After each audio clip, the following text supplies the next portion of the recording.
You probably know Big Sarge from Rockets Wire, and just generally speaking, uh what do we used to call you, the black Mark Berman. Mark Berman been gone long enough now to where I don't even know if we can say that. We just got to call it, Big Sarge or Big Sarge Media, and all your different endeavors, my man. But I want to say I appreciate your time and ask you, man, how you feeling today? Hey man, I'm feeling good, brother. I can't complain at all. First of all, thank you for having me on the block with B Scott. Hey man, this is an honor and a pleasure. Look, I even got dressed up for it, man. Look, Hey, hey, at the end of this, there will be tithes and offering. Okay, so you know what I'm saying, and we're getting ready to move here soon. So like, can y'all donate to the building fund as well?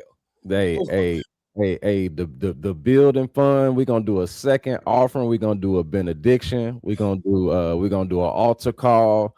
We're gonna do everything decent and in order around here, man. But Hey, nah, hold on, we got plates, chicken oh, and fish plates in the back. oh yeah, we got fish plates in the back. We got, hey, whatever you need. It's real banana pudding, not that banana pudding that they try to sell you at the store, Wait, but it's B. somebody really didn't put they time and effort into. It's peach cobbler back there.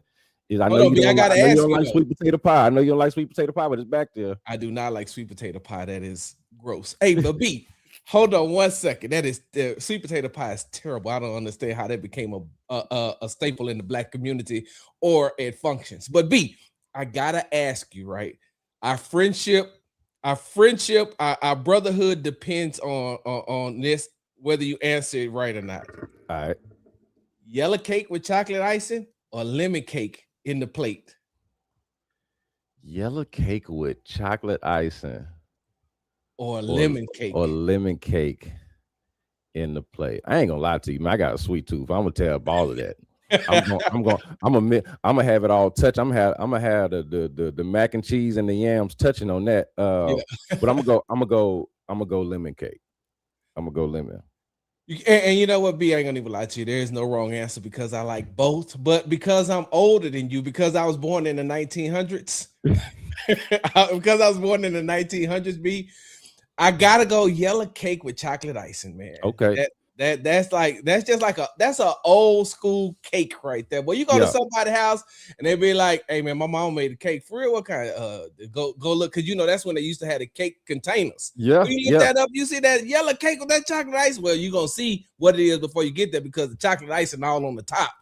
Hey. You open it up, you see that knife that's been in there for about 2 days. Yeah, about 2 days, and that knife older than you, probably. That Exactly, that knife didn't make exactly. that knife didn't cut so many different cakes you don't even want to imagine. Hey, you talk about used to have the whole the cake plate or tray or whatever. We still got that.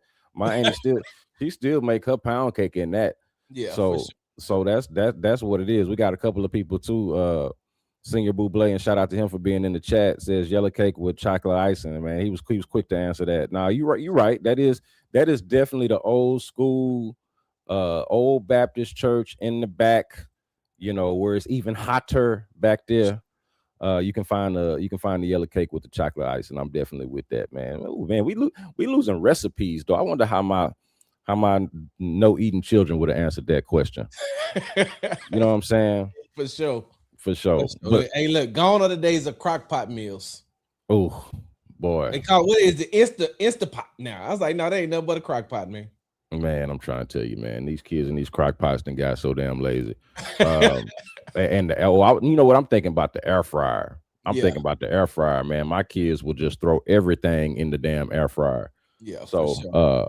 but yeah, man, look, so we got these playoffs, man, and of course we just covered a series that did not go, I think, the way a lot of us saw it going. At least for the Rockets, maybe Lakers fans thought that this is how it was going to go, but a lot of us on this side thought it was going to go a lot different, man. Before I get your reaction to what we've seen from the Rockets, and of course, we were there at Toyota Center earlier in the week talking to Rockets general manager Rafael Stone, head coach Ime Udoka.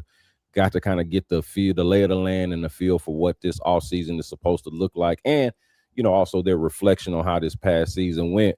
But I want to know from you, man, how has it been these last couple of days being able to watch some stress-free NBA basketball? I know you and your wife went out to check out the Aces out in Austin. It looked like they were at the Moody Center playing the Wings. Yeah. You got to get a little WNBA action. You're getting to watch some before things really pick up with football season again, right? You're getting Sure. watch a little bit of NBA basketball. What do it look like when Big Sarge get to put his feet up and not have to work the room as much? I get a lot of husband to-do lists. I gotta go and look because right. I'll come in and put some stuff down, this, that, and another. Then I be like, oh shit, I gotta go clean that up. So now it's a lot of just straightening up, a lot of dusting. But what it really is, I'm gonna be honest with you. I told my wife because we had a fabulous weekend. That was the first time I've been able to spend time with her like that. In a very long time when it was just us two together on Saturday and Sunday. I told her, I said, now you can go back to work on Monday and tell them you got your adult child back. Because I know I be getting on her nerves. I be doing this, like getting her face sometimes like this, like as long as I don't touch it, But man, look, I downtime for me, is a lot of bad movie watching on Prime, on Amazon Prime, a Prime Video, whatever it's called. A lot of bad movie watching on Netflix. But what I've really gotten into, because people think that when we're away from sports, all we do is think about sports. No, they have this guy on Netflix. I mean, I'm sorry, on YouTube. Excuse me. They got this guy on YouTube, that he goes and he busted scammers. And so they'll have these call centers that'll be using like these the computer antiviruses software to say, hey, you got to update your software. We need access to this, that, and other. Oh, we overcharged you. We need you to send that back. And then when you send it back, they get into your account. They steal all your money. Well, they have this guy that goes in and scams the scammer. So he'll go in and remote into their computers or into their cell phones or this, that, and other.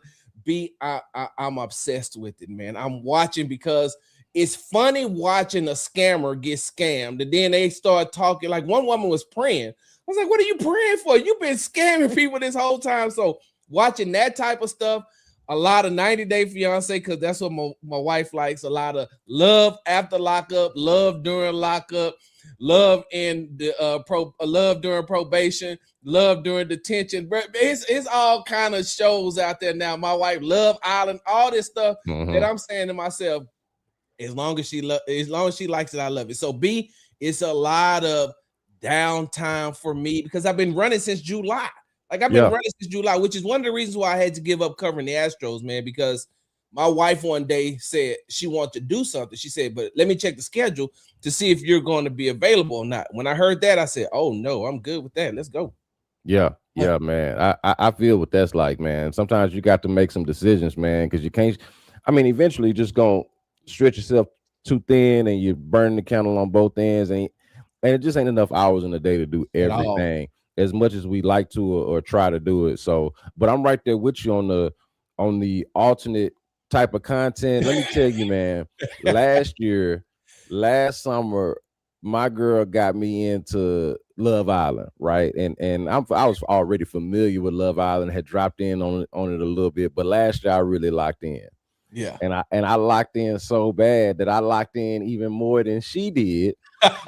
and by the end of it, I was watching, I kid you not, because they told me, hey, this is season 6 or season 7 or whatever it was, but the previous season was the better season. Yeah. So Sarge, I'm sitting up there watching Love Island, the updated episodes as they come through. But then in between time, as we waiting on the next episode, I'm watching last year's Love Island just so I can be hip to what she sees. Like, oh, this season not as good as last season. Last season was the best. So I'm like, okay, well, I'm down with this season. And I love this season. So if I love this one, I know I love that one. If it's supposed to be better, got into it so hard, Sarge, I kid you not, bro. I'm watching Beyond the Villa. They got a Beyond. So it's basically like life after Love Island. So like them in the real world. And it is terrible. terrible to the point to now, like I'm doing the thing that I kind of lament other people doing, which is hate watching. Like you ain't got to hate watch. You can just turn away and find something that you like. Man, I've been hate watching Beyond the Villa since last year. They got another Beyond the Villa now with the crew from last year, right? Yeah. And now I'm just my girl not even watching it. She not watching it beyond this. I'm watching it, reporting back. Like, can you believe they got can you believe they got Hannah on there? Hannah wasn't even involved. She didn't even have no big storyline before, and now she the star of Beyond the Villa, and they don't even have a man. It's bad, bro. It's bad. So you right about that alternate content that is not sports that get you kind of caught up. I know we got to start, but I got to say this: the one show that one show that I hate watch B, and I can't. It's one of the dumbest shows ever. What's the one where they be falling in love, talking through the wall? Oh, Love is Blind, or that is, yeah, I think that's it. Yeah, Love is Blind. That's one of the worst shows ever. Because yeah, my girl be locked in. You know what I really want to, because it's weird that I'm talking to you through the wall. I might as well just keep texting. If I can text you, I'll call you on the phone, but I'm talking to you through a wall. And then B, what happens when the cameras is off and you be like, hey, meet me at the wall by 12? Yeah. Hey, what are y'all doing at the wall now? Yeah. Hey, it's like, hey, maybe I know a little spot where the camera's not at. Right. I done peeped all the cameras. I know where we can meet up at. But you can't get past the wall. So, you know what I'm saying? Now you B, it's just weird to me, bro, that you're talking to somebody and you're falling in love with somebody through the wall, I'm good.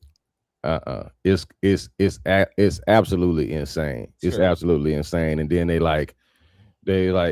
they be in there really acting like they falling in love. Like I've never felt this way about somebody. Right. Man, you don't know me, man. At all, you fall in love with a voice. Come on now. Hey, what about voice? Have you seen Michael Jackson movie yet? I did. I haven't seen it yet. We're going this weekend. Okay, so go. I'm glad you asked me about that because I do have a take about the Michael Jackson movie that is not going to spoil anything or give anything away. Not that we don't be already. Because Cody Davis will find you. Nah, look. Well, Cody Davis is going to fall in the category of people that I'm talking about here, and he wouldn't dispute this. I'm taking my kids to see it tomorrow, right? I'm gonna pick them up from school. They're not gonna go to their after school program. I'm gonna pick them up, and then when school is over with, we're gonna all go because I went by myself, and they want to go. Okay. So, but this is my thing about the Michael Jackson movie. I just said quickly and plain, and then we can get into some of the sports stuff. Excuse me. But the Michael Jackson movie is for two people. Okay. Mm-hmm. The Michael Jackson movie is for either someone who knows nothing about Michael Jackson. So not you, not me, not even Cody Davis in this sense. Like if you don't know nothing about Michael Jackson other than just maybe the songs or a little bit, you don't know nothing about his story, nothing, zero. Okay, you didn't see the movie from back in the day, The American Dream that came on BET 150 times a year. You didn't see none of that. You just know Michael Jackson was big time famous. Maybe you was a baby in 2009. Maybe you wasn't born in 2009. But if you don't know nothing about Michael Jackson, you're going to love this movie. Also, and this is where Cody Davis does fall in line. If you just love Michael Jackson, you love the performances, you love the vibes. Of course, it's his nephew that plays him. So he does an incredible job of portraying his uncle.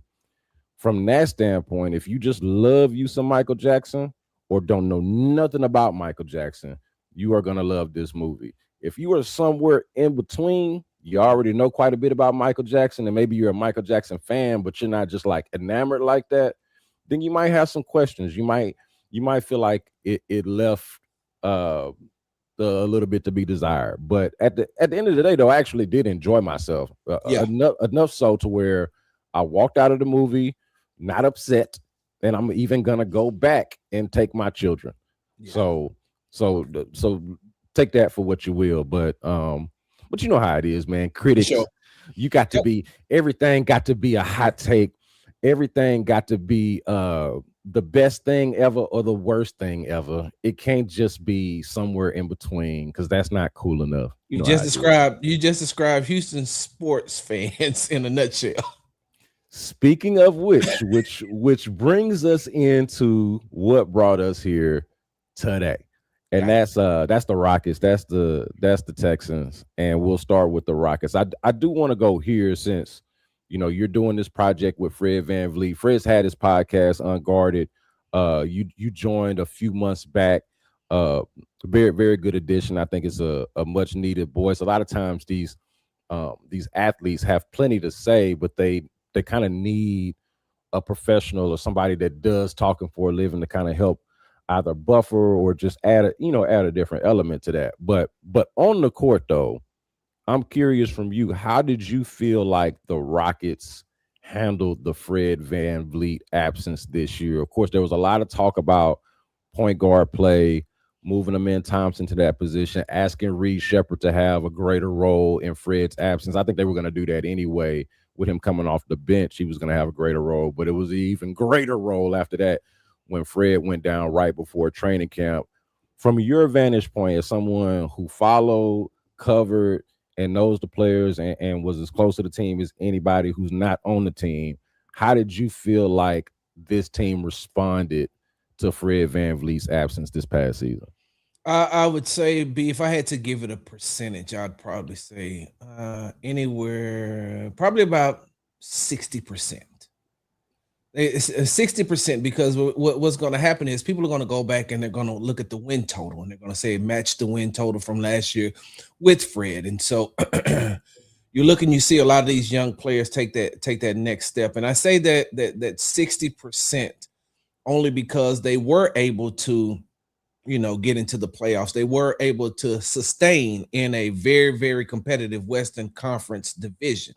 Like in the Western Conference, it's kill or be killed over there, man. I mean, we're looking at it right now in the playoffs. You have a team like the Minnesota Timberwolves who, nobody expected to be where they are right now. They lost, Anthony Edwards was out throughout the year with a lot of injuries, and then he got injured in the last series. They lost DiVincenzo, then they lost another one of their key contributors. And I know it's still early. They only played one game, but they're one up on the team that some people have predicted to go to the NBA Finals in the San Antonio Spurs. And so for them to win the 52 games that they won, that is something to be commended. That is something, like I said, if I had 60 votes, if I had 60 votes for NBA Coach of the Year, I would have gave Ime Udoka at least 2 of them to be able to survive the entire year without a point guard. With that being said, 60% is what I give them. They should have been at 80%.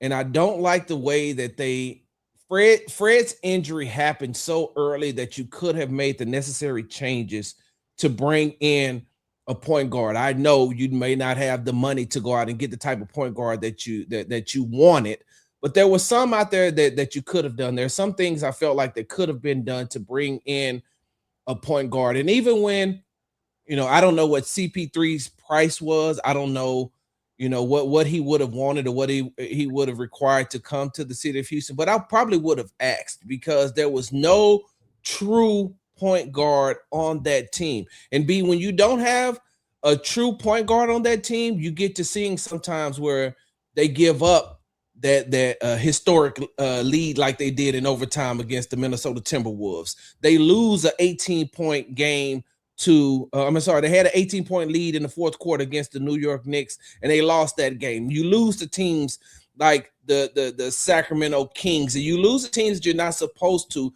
because now you're asking, and look, I know we're going to talk about Amen Thompson here a little bit later on, but B, one of the reasons why I love Amen Thompson is because he does exactly what he does and performs wherever they ask him to be and whatever they ask him to do. When Amen thrived in that dunker spot last year, that's the first time he's ever really played off the ball his entire basketball career. He had played point guard all the way up to that point, and we've seen how he thrived in that dunker spot.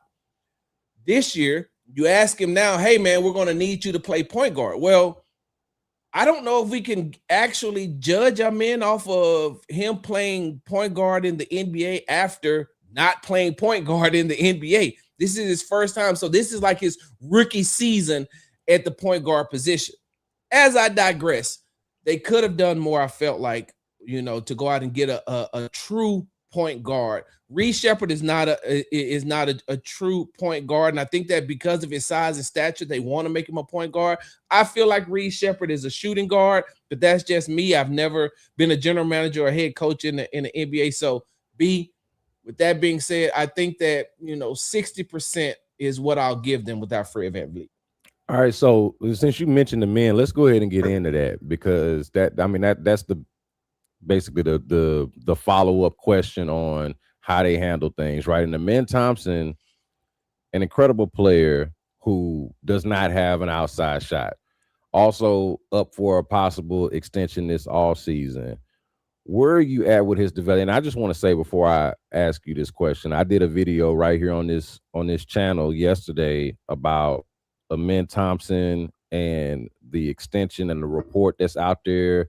Our guy Will Guillory at The Athletic had written a report that said, Amen is likely due for a 5-year, $250 million extension, which I know that's a big number. And for a lot of people, when you say a guy doesn't have a jump shot, you're like, well, wait a minute, you're going to give $50 million a year to somebody who can't shoot? And I went out on a limb yesterday, Sarge, and said, you know what? Not based off of the production so far yet, per se, but a lot of this is projection. When you sign a guy to an extension, especially a big money extension like that, you are projecting what you think the guy can and will be over the life of the contract, not necessarily what he has been up to this point. Now, that's giving you the information, right? You're using that as the information for you to make that projection, but you are largely making a projection. And my argument was based on projection, based on development, based on improvement, and the idea that Amen is made of all of the right stuff and is incredibly talented. I would take the risk. All right. I do think that he's worth the risk, even though I'm acknowledging that it is a massive risk to pay somebody that amount of money and they don't have a jump shot yet. Okay. So with that being said, I want to ask you, where are you at with Amen's development right now? What do you love about his game? And what would you like to see him work on and get better at, so he is worth that figure that it looks like he's probably going to get? Okay, B, can you table that question? Come back to me with that question real quick. And the reason why I say that, and I know I hate people who do this too. Why are you answering the question with a question, Sarge? Why? I hate people who do me like that, but I got to do you like this, B. Are we judging? Before I give my answer, are we judging him based off of the fact that we now live in a 3-point shooting contest in the NBA?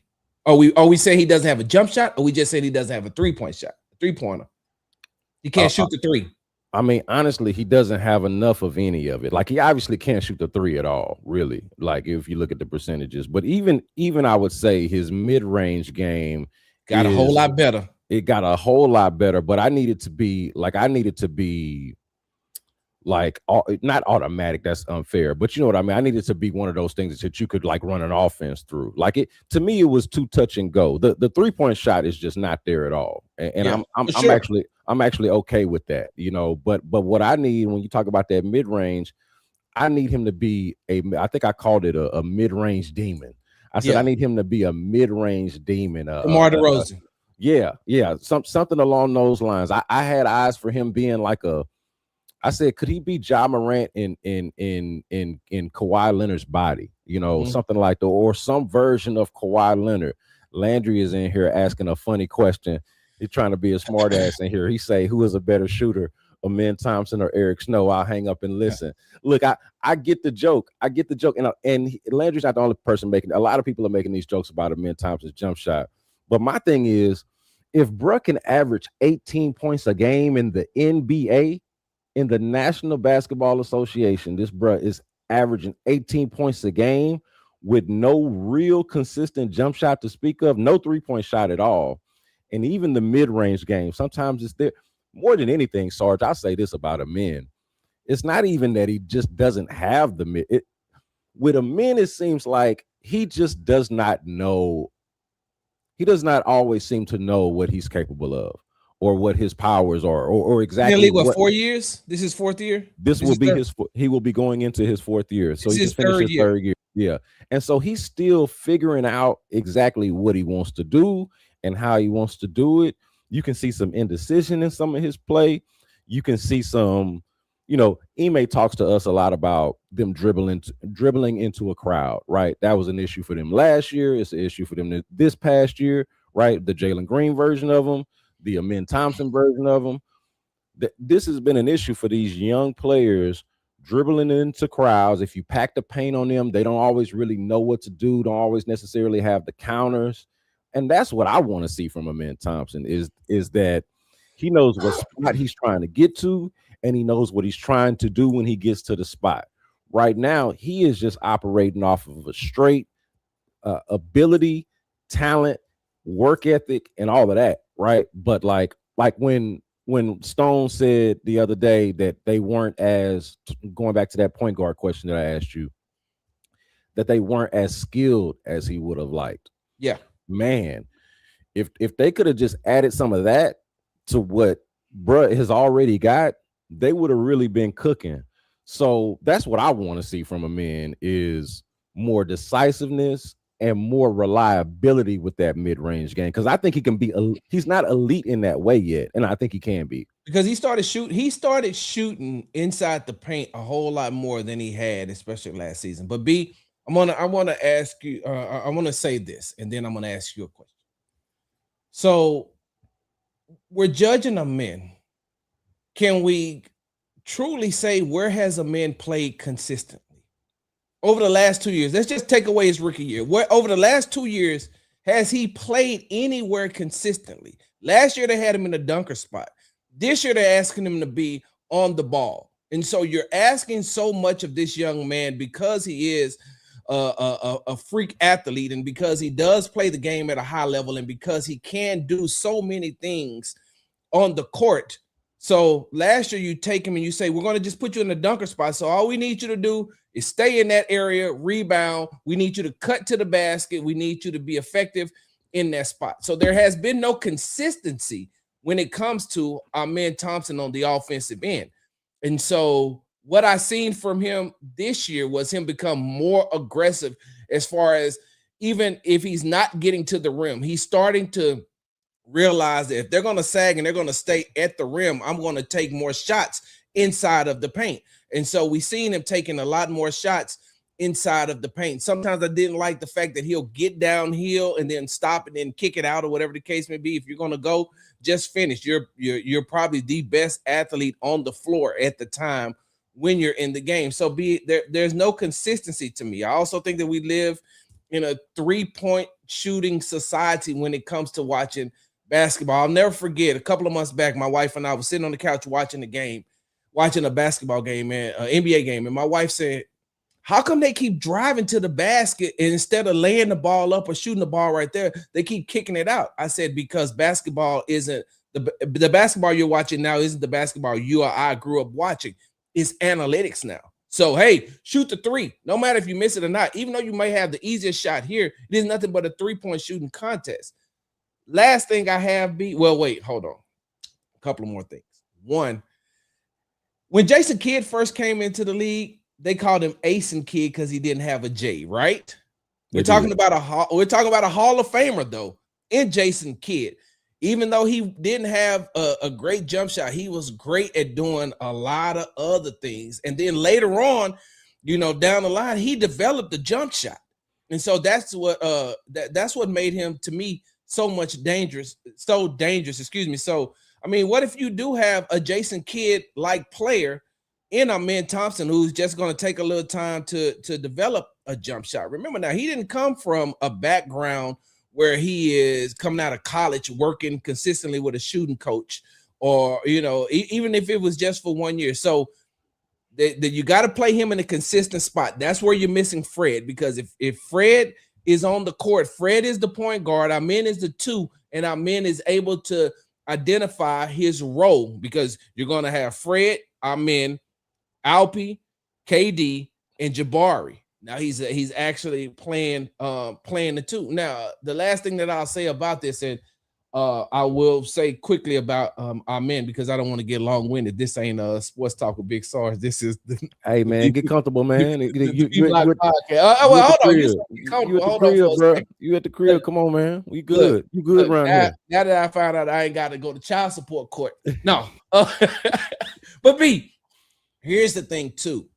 Because the Rockets don't have shooters on the floor, a lot of a lot of places where our men could dominate inside of the paint, even with the mid range, is too convoluted and it's too crowded because KD needs the paint, even though he can shoot the three, but he operates in the mid range game. We know he's one of the most unstoppable players when it comes to the mid range. He needs that. Alpi needs that. Jabari needs that. Like they got too many players who need the same spot. And it's well, whoever gets to it first. Well, if our man is coming from the top and he's passing and he's going to make a move, everybody is the defense is crowded in the paint because they know that you got multiple players who want to get to this spot. And so now what hinders him is he doesn't have any shooters to open up the floor. The only time the floor really opens up is when him and Reed Shepherd are in the game together. That's what I loved about what Rafael Stone said the other day about Amen and Reed playing together, because that's how they play. They use a lot of Amen said earlier this season in a press conference that he uses Reed a lot sometimes as a decoy to fake like he's going to give him the ball, and then that because the defense is so focused on stopping Reed shooting, it gets him to the paint. Now, if you add another shooter for the Rockets in that situation, now the floor opens up. There's more space for him to operate. So B, I'm not gonna even lie. I'm one of the believers, and I know you've heard me say some crazy stuff throughout my our knowing each other and in my sports career. But to me, I feel like because of the way he plays on both ends of the court, I'm not saying he is right now, but you're looking at a player who could potentially be a LeBron James-esque player. You know how we always say, who's the next Michael Jordan? Who is the next Jordan? I think that we're looking at the next LeBron James in Amen Thompson. Look, man, LeBron James at this point is almost LeBron James is almost unattainable because he is doing things. This was weird about LeBron. Since he's doing what he's doing at 41 years old, every time he do something is, well, this is the first time a 41-year-old never done this or that or the third. And it's like, yeah, man, you know what I mean? Like every time it's going to be the first because we've never seen anybody play like that. So like that, I mean, that he is just so far beyond the rim. What he's doing right now is so far beyond like what my imagination even could have been for what a player could be, especially at this stage of his career. But Amen is somebody that is 23 years old, a baby. Yep. Talking about a baby. You know, I don't mean to disrespect. These are grown men, but like we all of us been 23 before, right? And so we look back like, man, bro is 23. Boy, you got the world at your feet. Do you understand? Man. Okay. So like, and so I am bullish on his future.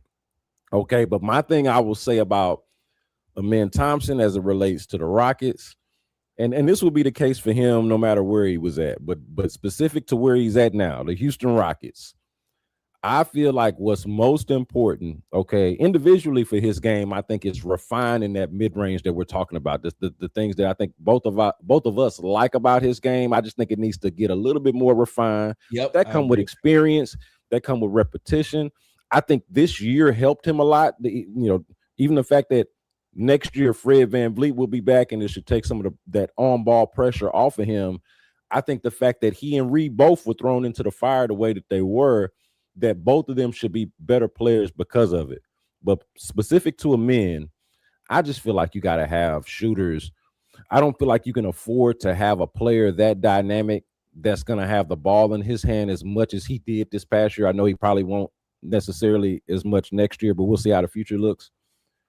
Everybody around Amen got to be able to shoot. Like I'm not requiring Amen Thompson to become something that he's not and be a three-point shooter. I do want him to get better in that mid-range game and finishing around the rim, which I think he's going to be excellent at some point.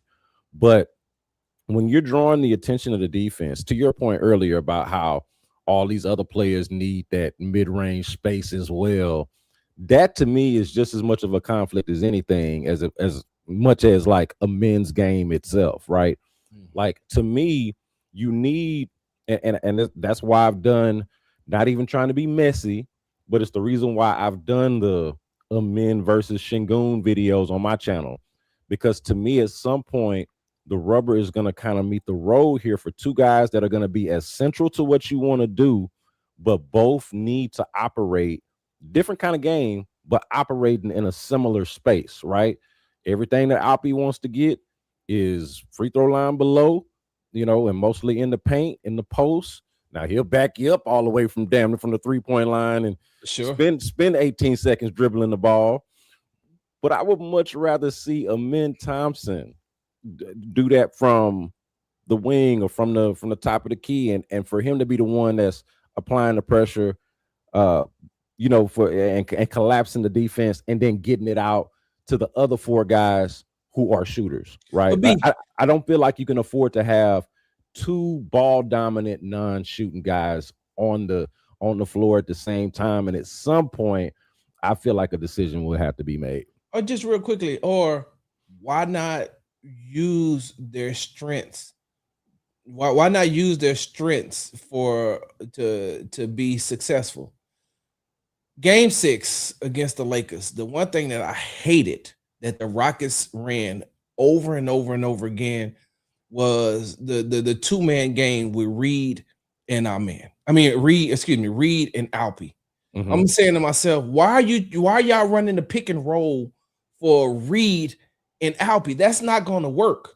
But if you run that same pick and roll with Alpi and Amen, when Alpi comes to set the screen and he becomes the roller, now you got two players going downhill, and both of them can actually make the passes necessary to finish the play. So if you get the ball to Alpi, Alpi screens, he turns to get the ball. Amen's getting downhill. Alpi turns to go downhill as well, or he's watching. I mean, we've seen the chemistry that both of them have. Or Amen uses the screen, gets downhill. Alpi rolls to the basket. Now you have them being able to operate in the spaces that they need to operate in, and you're not wanting Alpi to stay up top at the top of the key and try to operate from there. So I feel like at some point, if you're gonna, if you know that you have, like you say, two guys who aren't proficient in shooting, then you got to be able to use their strengths to your ability. Am I wrong? See, I agree with your premise, but this kind of go back to what you were saying earlier, which is a reality. Whether no matter how old school you are, no matter what kind of basketball you grew up with or in. This is the reality of the league now, Sarge. And look, you should see me and my dad. Like, I could go watch a game with my dad, and he can't stand it. All of this 3-point shooting stuff, and how they pass up the easy two for the harder three. But the reality is, when you talk about the analytics, basketball teams are playing a math game as much as they're playing a basketball game. I hate to say this, Sarge. I'm not saying it because I approve of it. I'm saying it because this is the reality in the world that we're living in now. But the fact is, even in the scenario that you paint here, you're still kind of limiting yourself to more than likely a 2-point shot, something toward the basket, something in the mid-range, or needing to kick it out to a shooter at some point. Right? Like at some point, you're going to have to figure out, and this was an issue for the Rockets this year, even when they shot the three well, and we remember this early in the season, when they were shooting threes as well as just about anybody in the league, their issue was they weren't shooting enough of them. This was a math problem for them, right? And they were still winning games, but despite their percentages being high, they just did not have enough guys that could shoot enough of them to keep up with the Joneses, to keep up with this analytically driven 3-point crazed league, everybody doing it. And so now you got to do it. And me and you don't like to be followers. We like to be either leaders or solo artists. All right. But I think in this case, you got to kind of follow the trend because you're competing. This is your competition. So just to keep up, you got to shoot a certain amount of threes and shoot them to a certain clip in order to just keep up. You think about that game where Amen had the 40, right? He had a 40 burger against, I think it was Minnesota. We were talking about this in the media room the other day. Amen puts up 40. Boys can't shoot threes. They could barely keep up in the game, And so at some point, the math is not going to be on there. That's why, to answer your question about the whole Reed, the Reed Alpi pick and roll, that's the threat that they're trying to have there. Like, what I liked is when they run the Reed Alpi pick and roll, but then have him in the dunker spot, and it will wind up perfect because Alpi can pass really well, and his IQ is pretty good when he's on. Sometimes he does some silly things, but when Alpi is on, you get that Reed pick and roll. They're respecting Reed from three, even when he's not shooting it well, because Lord knows he did not shoot the three well at all in this playoff series. But they're respecting his jumper, okay. And then you get that pass to Alpi, you get a men running that baseline, and he is hell to keep up with, and just a better, like you said, a better athlete than probably just about anybody that's going to be on the other team. And it's Reed pick and roll, bounce to Alpi. Here comes a men running to the basket. There's the lob or there's the bounce pass, and damn, you got you an easy bucket. And that's something that I feel like they could have done. Not just the Reed Alpi pick and roll, but the Reed Alpi pick and roll with a men as the finisher, right? I thought I actually liked the way that looked whenever they did it. I just don't know if they did it nearly enough. So, but B, don't you got a team? Yeah. You got a team right now who bases their whole offense off of shooting threes. That's at home, and they were second in the East in the Boston Celtics. Yeah. That's all Boston do. They want to shoot 50 to 60 threes, and now they're at home. And I understand they shot themselves out the series. You're right. Right, with no Jason Tatum, I understand that, and I get that. But like, you're shooting all these threes, a couple of those layups, a couple of those allowing Jaylen Brown, other players to get to the basket probably would have, helped out a little bit more at the end. So I think that for me, I just feel like it should be. You know what? The team that's probably going to win it all to me this year has the healthiest balance, and that's Oklahoma City. Oklahoma City has the healthiest balance of shooting, playing to analytics, but by the same token, taking what's given to him. SGA is not a great three-point shooter, but he's about to be MVP of the league again, and I mean, he dominates in his space. Chet can shoot the three, but what does he do? He dominates in his space. Jalen Williams, like, I feel like these teams, they if you can find that healthy balance, and that's where I felt like the Rockets missed out this year, is because they did not have that healthy balance of can shoot the three, and I put it like this too. If Tari would have kept on that, on that trajectory of being proficient at shooting the three, I think that would have helped out a lot too. Yeah, there's no doubt about it, and that's what they need, right? Like, they need Tari. I mean, I think what he was early in the season was not going to necessarily be sustainable. I thought he was shooting a little bit over his skis a little bit, but then later on, it got, like, when we talk about balance, he was up here and then he was down here, and he needed to be kind of like right here, and I think he's able and capable of that. I think we've seen enough from Tari to kind of feel good about him as a three-point shooter, and really the ups and downs of his game. I say it's way more positive than negative, so much to the point to whatever the negative is, I take it. But yeah, man, they definitely, I think they need to be, like, not to oversimplify, and maybe this not a hot enough take. They need to be flat out better at everything, right? Sure. Like they need to be, outside of Kevin Durant, who I'll come to Kevin Durant here in just a second, but outside and Jabari, and Jabari, because Jabari, outside of Jabari's January, like early season Jabari and post January Jabari were excellent. Can I tell you something real quick, B? Go ahead, real quick. You know what was going on when Jabari was going through a slump? Yeah, he had a baby. He's about to be a father.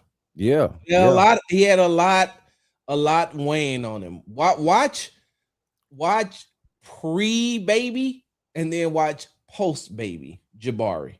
Yeah, he was going, when I tell you now, and I'm gonna put it like this too. Not only was he going through a lot as far as becoming a father, but there was some other family issues that he was dealing with. And I'm not talking about just immediate family. I'm just talking about family as a whole. And as a young man like that, you're trying to get a hold of everything, all the while, being a professional athlete. So that part. Then real quickly, I'm gonna say this and I'm gonna shut up.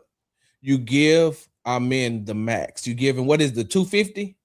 250. You give him the max because you paying him 125 on the offensive end and you paying him 125 on the defensive end, because this is a guy that should make a, maybe not first team, but at least a second team all NBA defensive team. I talked with one of the best lockdown defenders in the NBA a while ago, in Tony Allen. We know how former Boston Celtic Tony Allen would come in and lock people down.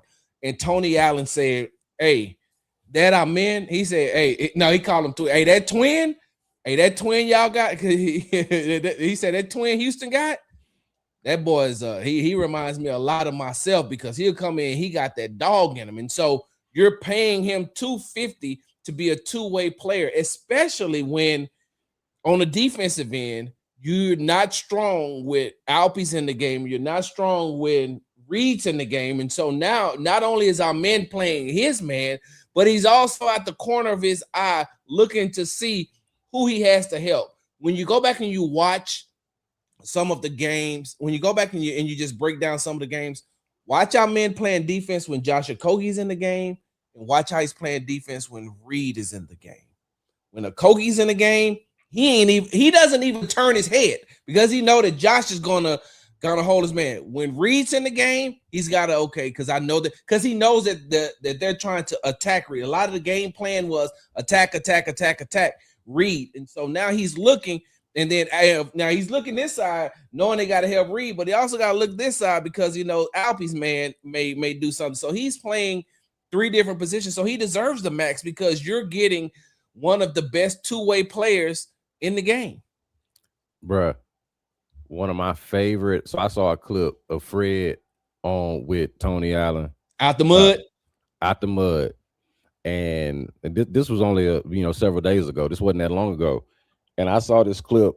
I looked into it, see what Fred was talking about, and they was asking him about Twin, and I love what Fred said, because like Fred saying it gives it just so much more weight and gravity, because I'm seeing some of the same things, but Fred is a championship point guard on the front lines of it, and is this guy's actual teammate, right? So he spends time with him. Man, Fred says, man, he don't even know what he's doing yet.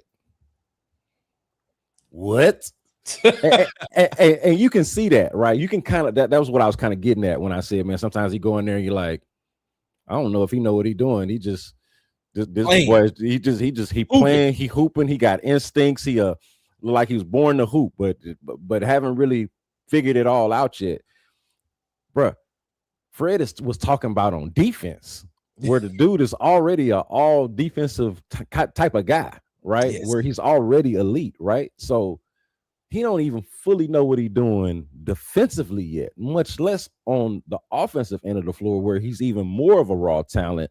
Once this guy figures it all out, I feel like it's going to be, it's an interesting conversation right now, because you and I both say give him the max. Most of the people in my comment section right now, and the people that responded to that video that I did, was like, man, you crazy. You don't give a dude that ain't got no jump shot to make. I get it. They don't have the foresight. They don't have no vision, Sarge. They don't have a vision. They can't see it. But I understand why they don't, because they're so used to, they're so conditioned now to watching an NBA game where you got to be able to take over from three, where you got to have the baggiest of bags, right? You got to have every trick up your sleeve. And the men just doesn't have all of that yet. But man, I cannot stress enough. I'm going to say this one more time before I move on to the Jabari I want to ask you about. To be this productive and to be this good without having these things, right? Could you imagine averaging 18 a game in the National Basketball Association, and you can't really hit a jump shot consistently? How good you got to be, how cold you got to be. Yep. And so the thought of that he could develop any of these things and become a better player, to me, is just worth the investment. Yeah, I do believe that. I could be wrong, and it ain't my money, so it's easy for me to say. but that's just the way I view it. You mentioned Jabari Smith Jr., who, late congratulations on the B Block podcast, since me and Sarge are here together. But congratulations on the extension to your family, fatherhood.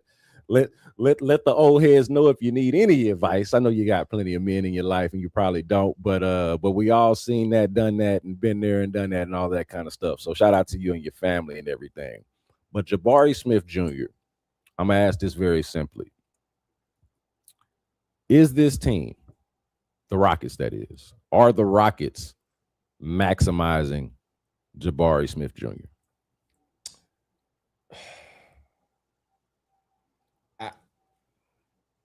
So coming into the season, B, no. Coming into the season, they weren't. And I can't fully knock Ime and his coaching staff for that. I can't. But what I can do is give credit to General Manager Rafael Stone.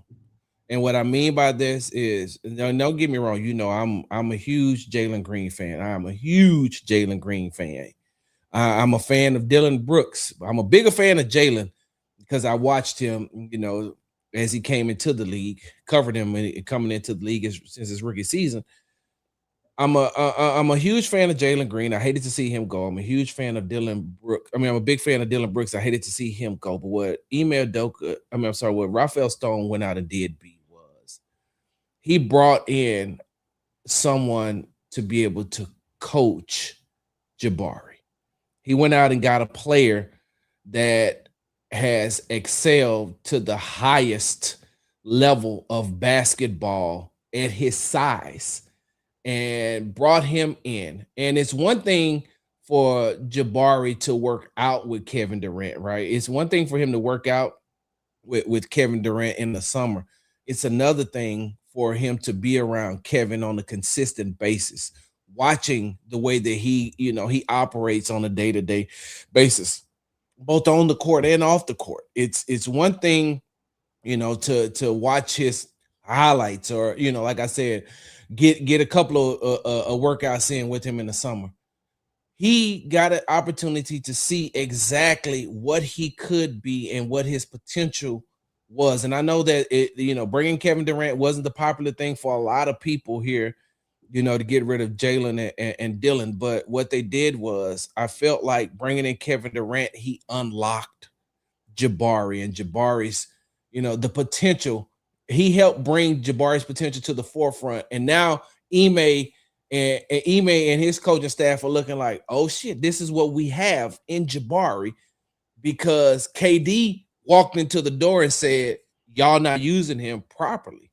We watched them lose a 7-game series last year to the Golden State Warriors, where all they did was put Jabari in a corner. And I'm saying to myself, there's nobody on this court for the Golden State Warriors that can stop him if you allow him to operate, but you're putting him in a corner, and now you're making it easier for an all-star cast to just play him. I mean, you're looking at Steve Kerr, one of the best coaches in the NBA. Hey, if Jabari just gonna stand right there, then we're gonna focus on taking Jalen out the game. Since if you're not gonna use him, then oh well. And so this is gonna sound weird, but I did not want Kevin Durant to get hurt. Of course, we know we're not. But one of the best things that probably could have happened to the Houston Rockets and to Jabari Smith Jr. is Kevin Durant getting hurt. Because once Kevin went down, Jabari knew that he had to be the player. He had to be the vocal leader, both on the floor and off the floor, and take that next step up. And now you got the coaching staff saying, yeah, this is what we've seen it time and time and time again. And B, I'm gonna tell you something, right? I'm gonna tell you something. Nobody's ever heard this, so I'm dropping this on the B Block podcast. Let's do it. Right? Exclusive on the B Block podcast. When KD first got to Houston, one of the first things he did was played Jabari and another player in one-on-one, right? He bust both. Can I cuss on here? Yeah, of course. He bust both their asses. Bust both of their asses. B, not once, not twice, but consistently in every game. He bust their ass. And then you know what he did after he bust their ass? He set him on the bench, and then told them exactly how he was able to beat him. When KD got up to walk away, you know what Jabari told him? Oh, that's cool. I'll be back tomorrow. I'll see you right here tomorrow. came back and they just, you know what I'm saying? So that's the type of that's the type of thing that you get when you bring in a Kevin Durant, and Kevin Durant's looking at a player that he's watched Jabari since high school. And so with that being said, coming into the season, I don't think that they utilize and use Jabari to the best of his ability and what he could do. But I think now and heading into next season with a healthy Fred VanVleet, now Fred is going to be. I got 2 7-footers that can pretty much do the same thing. Hey man, let's run it, let's go. And so I think that next season we'll see Jabari Smith Jr. take that next step, maybe become an all-star. Yeah, I think we'll see how it looks, but I think Jabari is the one out of the young group that is probably not being talked about enough, because I think it's easy to fixate on Sengun because of the 2-time All-Star, focal point, blah, blah, blah. I think it's easy to fixate on Amen Thompson because he might be the most intriguing player because he's such a unique player. So Sengun, Amen, Reed Shepherd is their most recent draft pick. And also, I think a controversial pick because they obviously passed on Stephon Castle, which most people objectively would say at this point was probably not the right thing to do. Like, even if, and I'm about as much of a Reed. Come on now. And I'm about as big of a Reed supporter as you'll find in some of these streets, you know, because I think it's up and down on Reed. But like, I don't know how you can no ball and not prefer Castle at this point, right? So like, I would just be lying if I said I didn't prefer him. But so because of that push and pull, you got a lot of people fixating on Reed. And of course, with Fred being out and Reed having to step up, him and Amen having to step up, a lot of the fixation is on Reed, Amen, Sengun.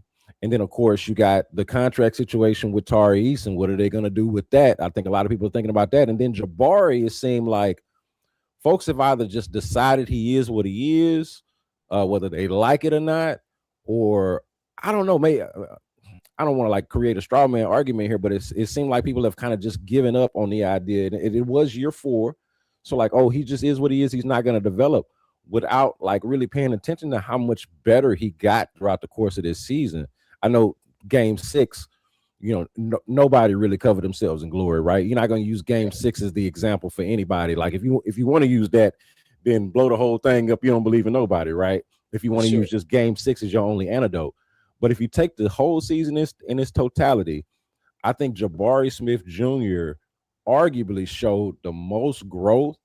And I would even say is the one that I'm most, I don't know if I'm looking for excited or intrigued, but I am curious about to see what is he going to look like in year 2 with Kevin Durant. And then I'll just call it another year with that confidence built up. I feel like he showed, here's what I'll say. I think he showed more this past season than he's ever shown in terms of his game and just like what he's able to. And he did have that rough stretch. I know people are going to point to that. And as we talked about, he was going through stuff off the court that likely, I believe, factored into all of that. But again, take it all into account.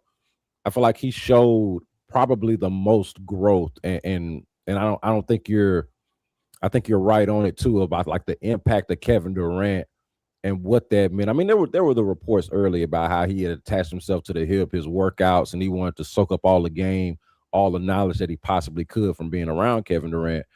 But I think just even specific to Jabari himself, man, like his game really grew, I think, on both ends of the floor, right? Like I'm loving what I see when they go small ball and he's their small ball 5. He loves playing the 5 too. Man, I am a fan. I am a fan and am in support of all things Jabari Smith and his development on this team. Bro, B Scott, KD taught Jabari that, hey man, when you rise up, it ain't too many players in this league outside of, you know, Victor Wembanyama or Chet Holmgren that's going to block your shot, Rudy Gobert, and that's because they're taller than you. Right. So you ain't finna raise up that high over them. But there isn't too many players in the NBA that once you get to your spot and you rise up, there's not too many that's going to stop you from shooting. And that's what look, KD doesn't see any other defender on the court when he goes to shoot. He just shoots. Hey, look, here I am, bam. Let me shoot. Here I am, shoot. So that's the one thing that I think that Jabari, and once he learns how to dribble a little bit more, look, when you bring up that comment, is once he learns and KD teaches him how to, dribble a little bit more for his size. Like, of course, Jabari can dribble. Jabari is proficient enough to get to the spots that he needs to get to. But when you look at KD, they say KD is a guard in a 7-foot body, right? And so he's going to teach him how, this summer, teach him how to dribble more effectively to get to his spots at his size and his stature. I say this one last thing about Jabari is that, I think another lasting image for both him and, first of all, I think him and Reed's development are just key. If they're going to be on the team, they got to be knocked down. And Stone said this when I asked Rafael Stone about, man, how y'all going to add this shooting that y'all talking about, right? Like, you got Ime over here talking about how they need more shooting and how they need less of guys, less duplicates, guys that do all of the same stuff and need more shooting. But we're also looking at the roster, looking at the money that's allocated, looking at just the lay of the land. This kind of the team for the most part. Yeah. So I'm like, yo, where is your path to adding this shooting? And Stone's answer more or less was, we'll look at the back end of the roster, but also our expectation is that Jabari and Reed go from good to great. Go from good shooters to great shooters. And they are going to have to do that. Go ahead. Just real quickly, B, I just wish some people would pump the brakes on the criticism towards Reed Sheppard. And the reason why I say that is, man, the man only been in the league for 2 years. 2 years, B. Barely. Last year, he didn't get – look, last year got sent to the G League. Now, you understand that's his rookie year. Like, this is his first full season, so he's going to take his lumps and bumps and bruises. Like, I get it. You can I'm not saying not criticize him, because every player that plays in the NBA is open to criticism. But I'm just saying, like, hey, take some of that into account, where this young man just played his first full year of NBA basketball, which is the same thing I say about Amen Thompson. When he first came into the league, remember, he had that ankle injury in summer league, so he didn't start the season, and then he had that upper respiratory infection that kept him out a whole lot. So by the time his rookie season actually started, he was already behind the 8 ball. And then you have him year 2, and now you have him in year 3, and we can see the development in the way that he has been able to change over that time. So I'm just saying, man, maybe we should just give Reed a little time. So I'm glad you said that, because what I was leading into was I was going to point out how mistakes, going to game 3 for a second here. Ooh. All right, and I'm not doing this to pile on. All right, I'm going to hold brothers accountable, and I'm going to give them some grace at the same time, because I think that's what I might pile on. I think this is what's required, though. Look, what Jabari did at the end of that game, and what Reed did at the end of that game, terrible, cannot happen. And I think we rightfully, as a community, Rockets fans, Rockets media, Rockets Twitter, the basketball public at large, everybody that watched that game unfold, okay? And it's the playoffs, so everybody's watching.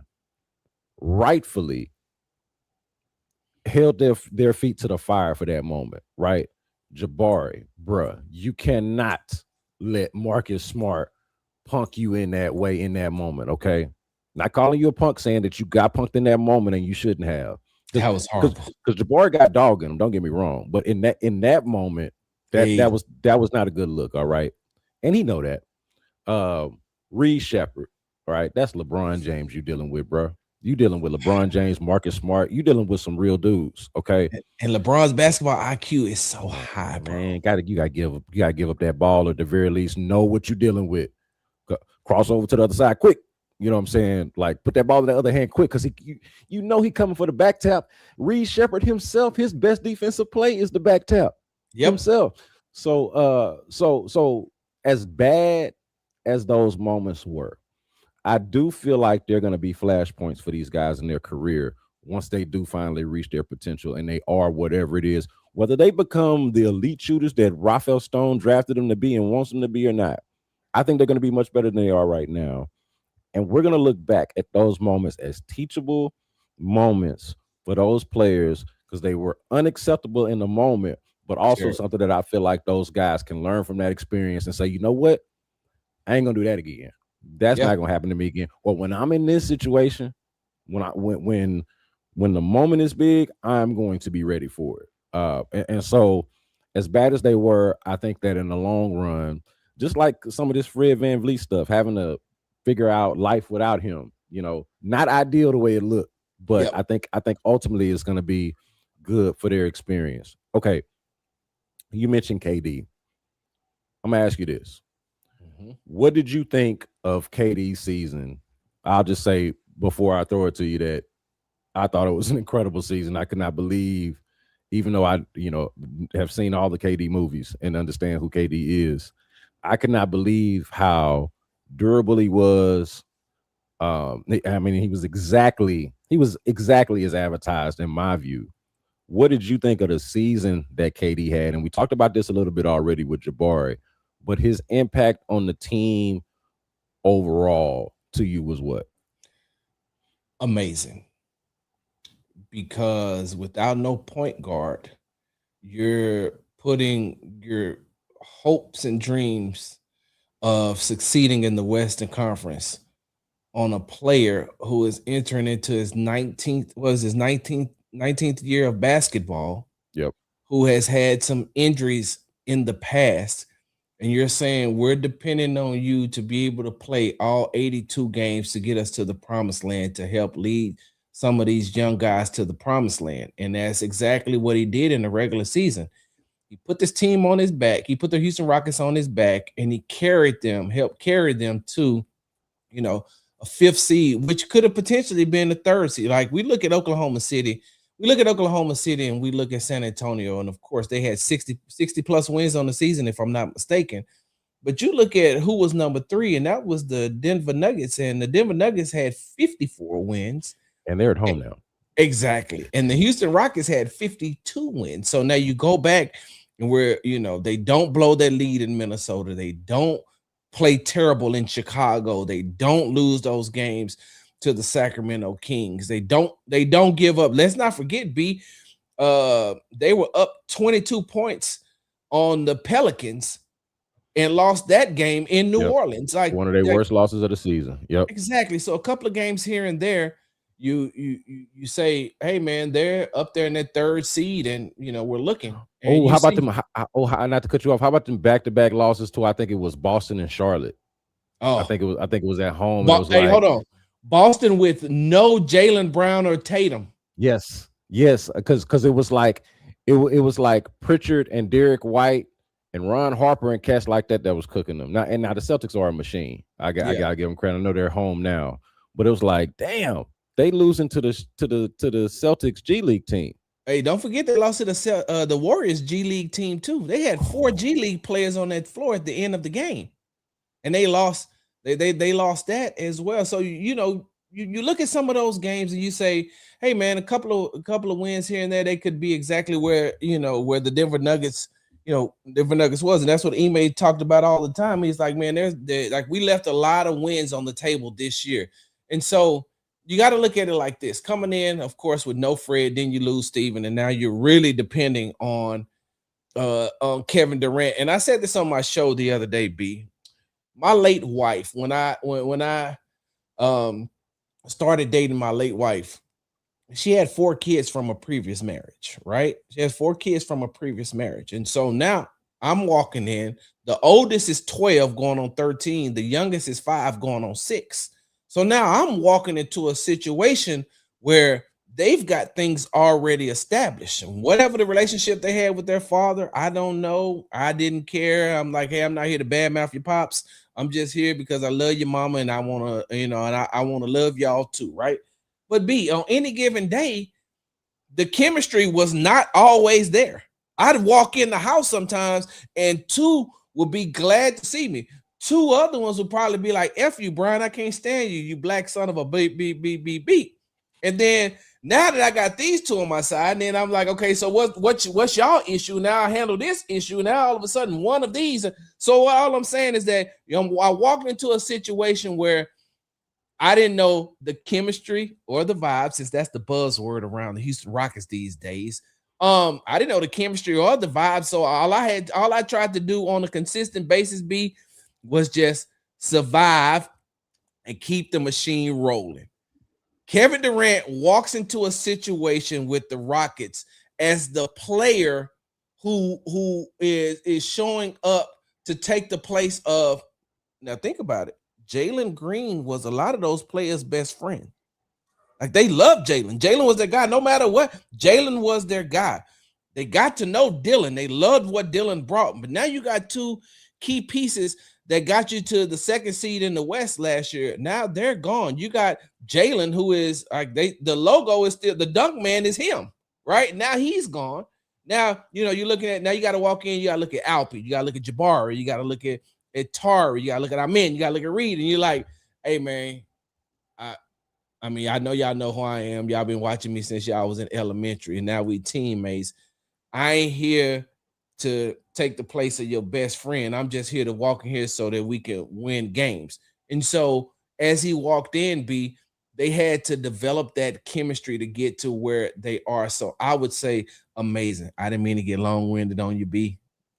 No, that's good. Cause look, I agree, man. I thought a big reason why the Rockets were able to survive the issues that they ran into, obviously the Fred injury early and then the Steven Adams injury in the middle of the season, they needed that constant, man. Like, you and I are both fans of Jalen Green, both were around for his entire Rockets tenure. And I think there were a lot of, for people who weren't necessarily connected to it, there were a lot of misnomers about Jalen Green and the type of player he was. Dude was a good teammate. Dude was a hard worker. Like, there were literally, like, other than the consistency of his play, like, there were no complaints about Jalen Green as a professional here in Houston. So, like, I will reflect on that experience actually pretty fondly. The playoff series notwithstanding, I understand that it wasn't good enough and all of that. I think overall, the 4 years that he was here, I will reflect on fondly. That being said, there is no arguing against Kevin Durant's consistency versus anybody else that they could have had in that situation. He's gonna be an all-NBA player this year, B. Come on now. All-NBA player, was almost a 50, 40, 90 guy. When you talk about analytics, that's another one of the buzz analytics is the 50, 40, 90 thing. QBR. Yeah, right. Yeah. But KD, he's an analytics god. He's an eye test god. There is no prism in which you can view basketball either as a nerd, jock, or somewhere in between to where you cannot view or understand the greatness that he brings. Now, some of those turnovers, whenever they would blitz him and them not always having answers for that would be his own thing. If you want to try to poke some kind of hole in this game, all right, the 6'11" 2 guard isn't a perfect point guard. Right. Sue the man. Right. Kick him out of the league. He like he knows how to shoot over a double team, not pass out of one. Exactly, man. I mean, the brother K, that even superheroes don't have everything in their bag. So, exactly. But that being said, I pulled up this comment that D Skills had where he says, I just hope the KD usage rate is lowered next season. The minutes he clocked this season was crazy. I don't have his usage rate. I didn't get that deep into the numbers, but I do know he played a lot of minutes to this point. And I'll say this, man, this is a criticism that I don't know who to aim it toward, because I feel like this is just kind of what the situation dictated. So, we do a lot of finger pointing and blame gaming in this business, but I'm not trying to do that here. I'm just going to state a fact or my perspective on it is what I should say. What I loved the most about the KD trade when they made it was that I thought this wasn't going to happen. I thought, I was like, man, they bringing in KD, but they not gonna have to run them into the ground because they got all of these young guns, and they're gonna be able to sort of manage, not like load manage in the kind of pejorative sense, but like they'll be able to manage KD properly because he got enough support around him for them to not have to do the very thing that they ended up doing, which is what I did not want to see. So I bring that up just to say that I agree, that I hope that there's enough around the team to where he does not have to, usage rate or not. The minutes is really the is more so the point. It's like I don't need somebody my age leading the league in minutes. KD at 37 don't need to be playing the same amount of minutes as Amen Thompson at 23. And Amen Thompson is an Energizer bunny, an anomaly physically. Like those things do not even need to be close. All right, well, hold on, B. Play email Doka for a second, okay?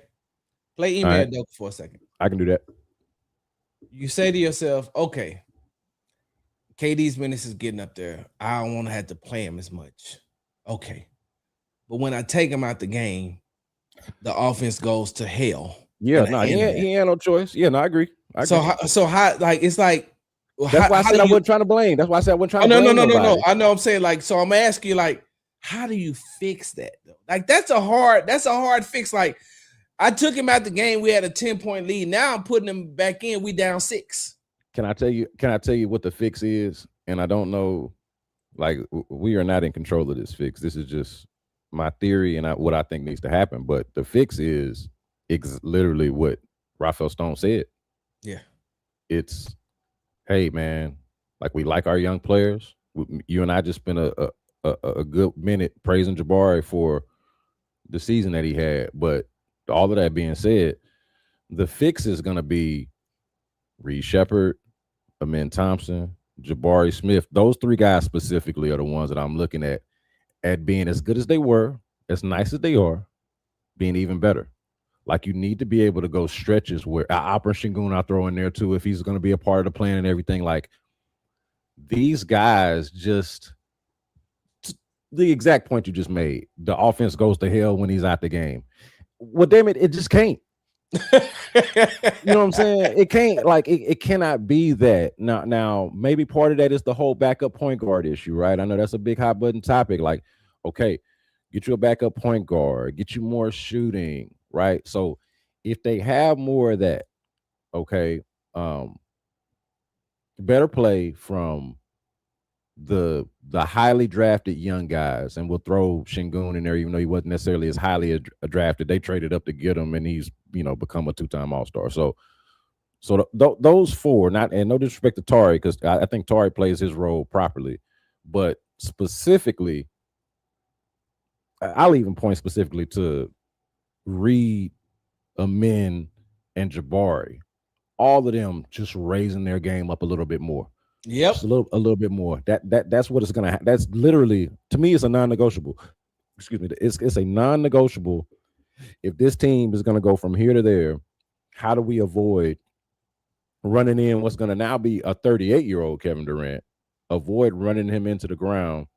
To me, that's what it's gonna take. And I'm gonna say this too, because for as much praise as I gave Rafael Stone earlier in the show about going out and getting Kevin Durant, yeah, a lot of that is your fault too, by not having the bench well equipped enough to be able to sustain when you got to pull Kevin out, when you got to pull Alpi out, when you got to pull these players out. And I mean, you're looking at hoping that defensive-minded role players, and that ain't no shot at those players coming off the bench, but coming when Reed starts, the only person that you have coming off the bench that's offensive minded is Tari, and of course Aaron Holiday, because he gonna let that thing go. He gonna fire it up.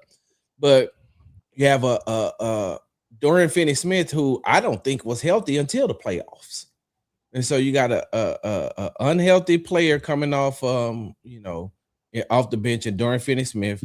You got an Energizer Bunny and Jayshawn Tate.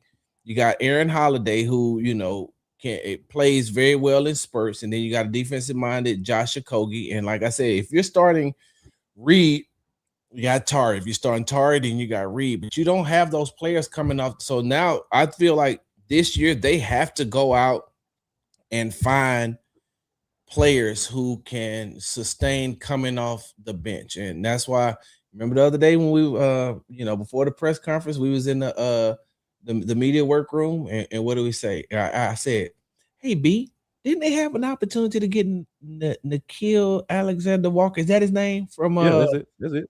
from Atlanta? Yeah, Atlanta. Yeah, it was in Minnesota before. Yeah, Shay's cousin. Yeah. Yeah, they had an opportunity to get him. They had an opportunity to get some other players that they could have brought in as well, right?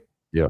And so Right. that's where you gotta ask Rafael Stone. So what were we thinking in this situation when we didn't go out and we didn't get these guys? Hey, look, I'm gonna say this in defense of Rafael Stone, which might even in itself be a controversial thing to do at this point.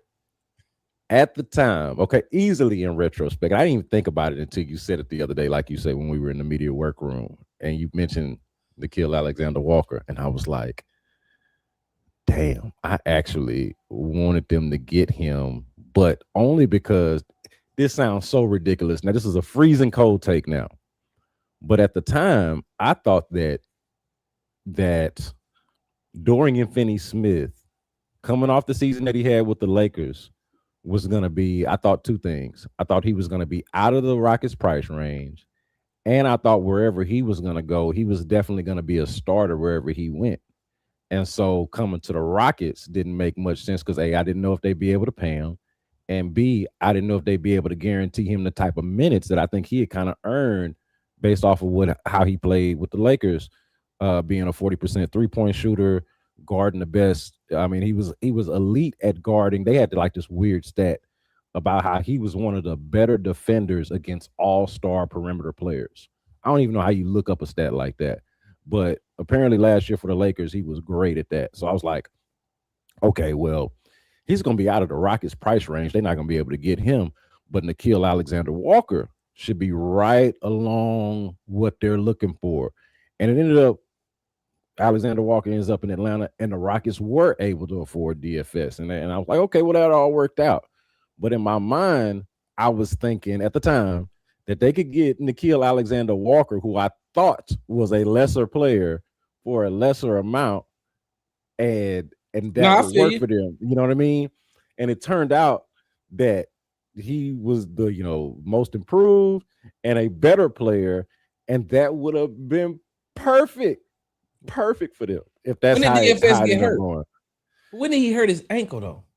Yeah, it would have had to have been. I mean, he had the surgery in the off season, so like I don't remember him being hurt. I don't remember him being hurt either. So it would have had to have happened in the off season.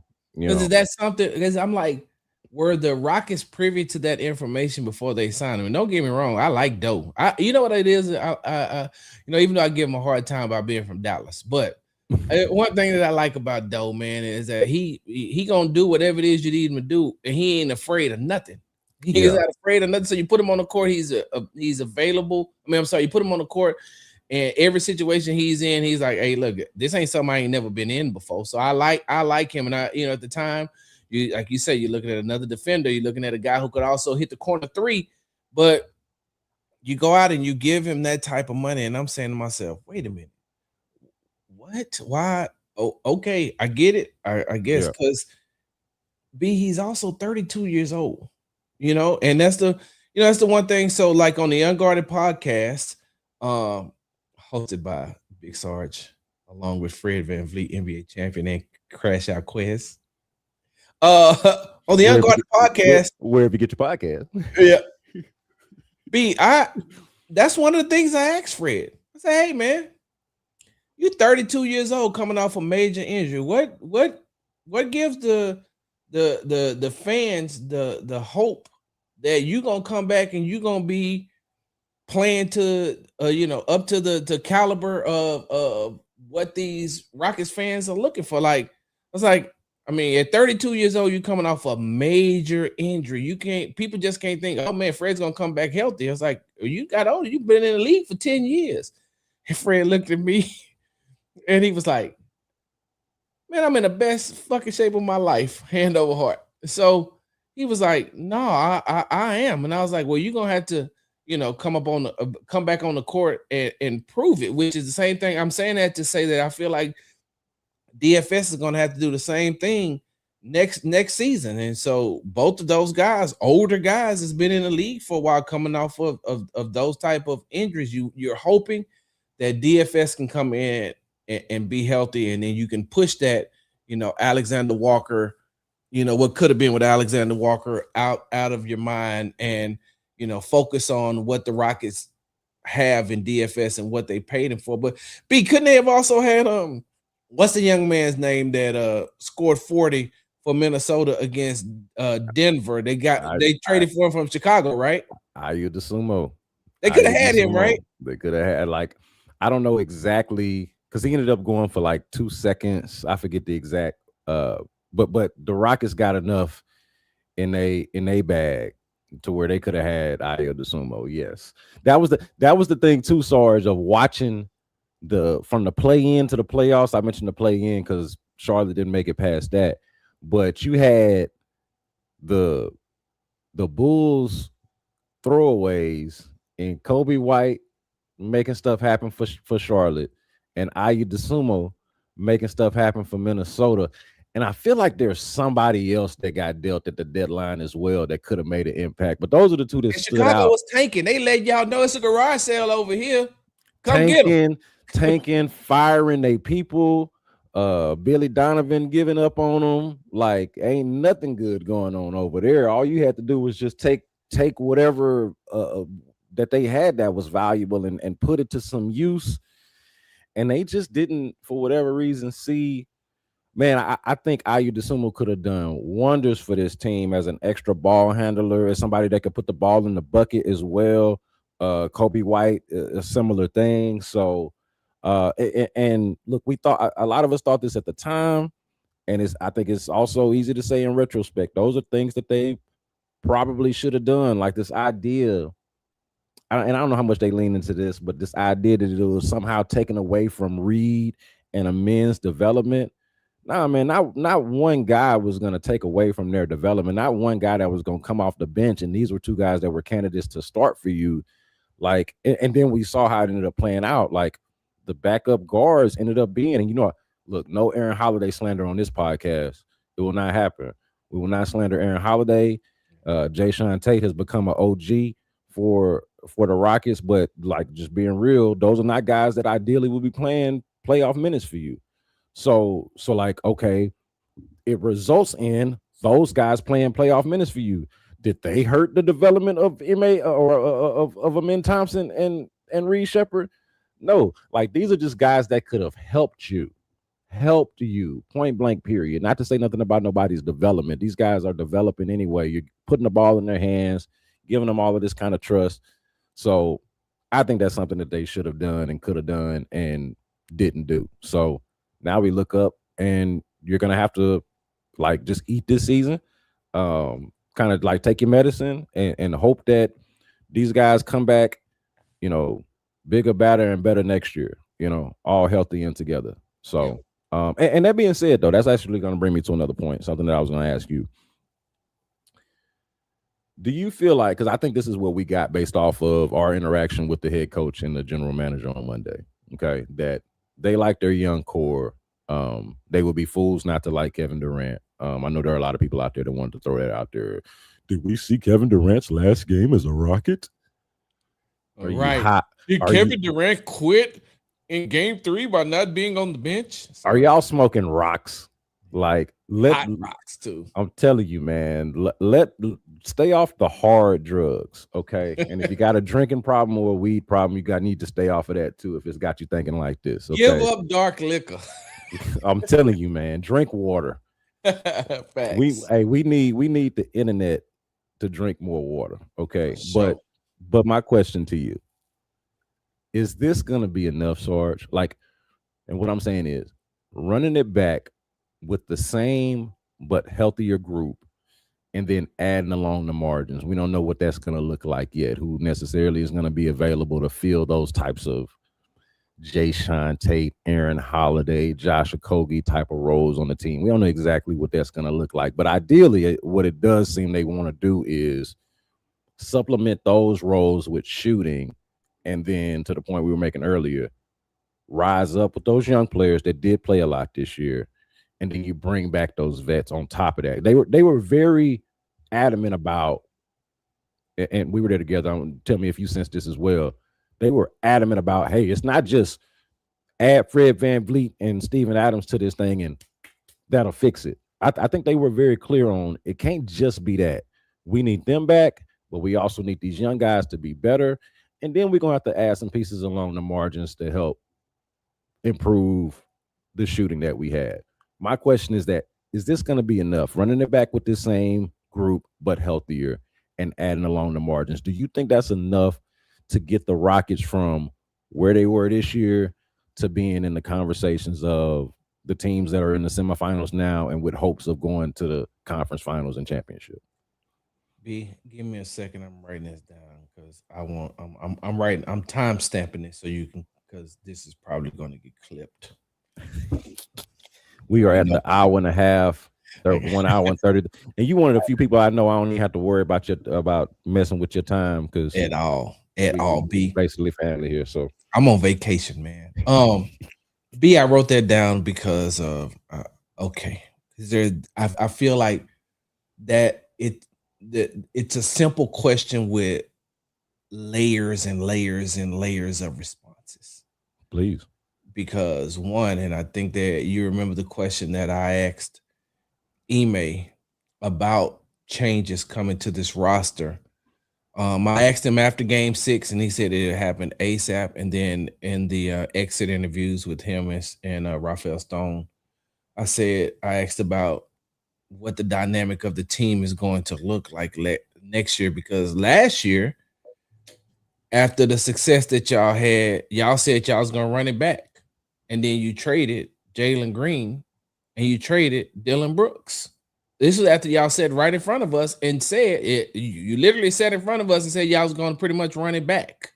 And you didn't. You made changes. And so, B, I can't answer that question because I don't know what they're going to do in that front office.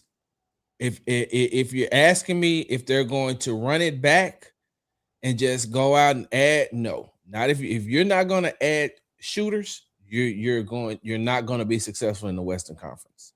You're not. I mean, we could take a look at the game 1 between Oklahoma City and the Los Angeles Lakers. You've seen the biggest difference in that game is you didn't even have to have, shooters who were going to be effective. You just had to have them on the floor. So having Isaiah Joe on the floor, having McCain on the floor, having, Cason Wallace, who could, can hit the 3 as well. Having Chet Holmgren on the court who can hit the 3. I just got to give you the appearance that I can hit the 3, and then I can do anything else I want. If they don't go out and give the appearance that they got a shooter on the floor outside of Reed Sheppard, then no, we'll be right here talking about the same thing again. So the reason why I time stamped it and I clipped it up is, in order for them to do that, B, they're gonna have to give up one of their key assets as far as their young players is concerned. One of their young players is gonna have to go in order for them to be able to get the type of player that I think that they need to. Because Kevin Durant has one more guarantee. I don't want to say he has one more year on that contract, and then that third year is a player option, right? Yeah. Which he's going to buy into. But by that time, he'll be pushing 40 years old. And everybody's not LeBron James. And so you want to capitalize on that. You want to capitalize on the time you have left with Fred. Do you want to give up a lot of your young pieces? No, you don't. You drafted those guys. You want to build with those guys. I never thought that the Houston Rockets would give up Jalen Green, but they did, and they got back an all-time great in Kevin Durant. Reason why I say that too, B, is I don't think the Rockets have no money, right? They don't. Even if you're losing Jayshawn Tate. He was on a 1-year contract. You're losing Aaron Holiday. He's on a 1-year contract. You're losing Jeff Green. Like the contracts that they're losing is not enough to go out and bring in a big name free agent, even though I don't know who what big name free agents are out there, but But B, they don't have the money to go out and get a player, that won't push them into would that push them into the second apron if they go out and get a big name player without giving up one of their younger players?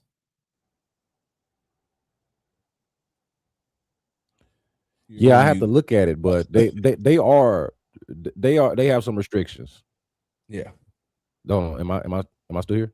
Yeah, they got some serious restrictions. Like that's no doubt about it. They got some serious restrictions. Like to your point about gonna have to move one of their guys, and I'm seeing here in the chat people mentioning how the big hang up at the trade deadline for either Ayo DeSumo or Kobe White was that they would have had to trade Tari Eason and maybe a first, and maybe it was just they were gonna have to give up way more than they were willing to give to get those guys, and that was the logic at the time.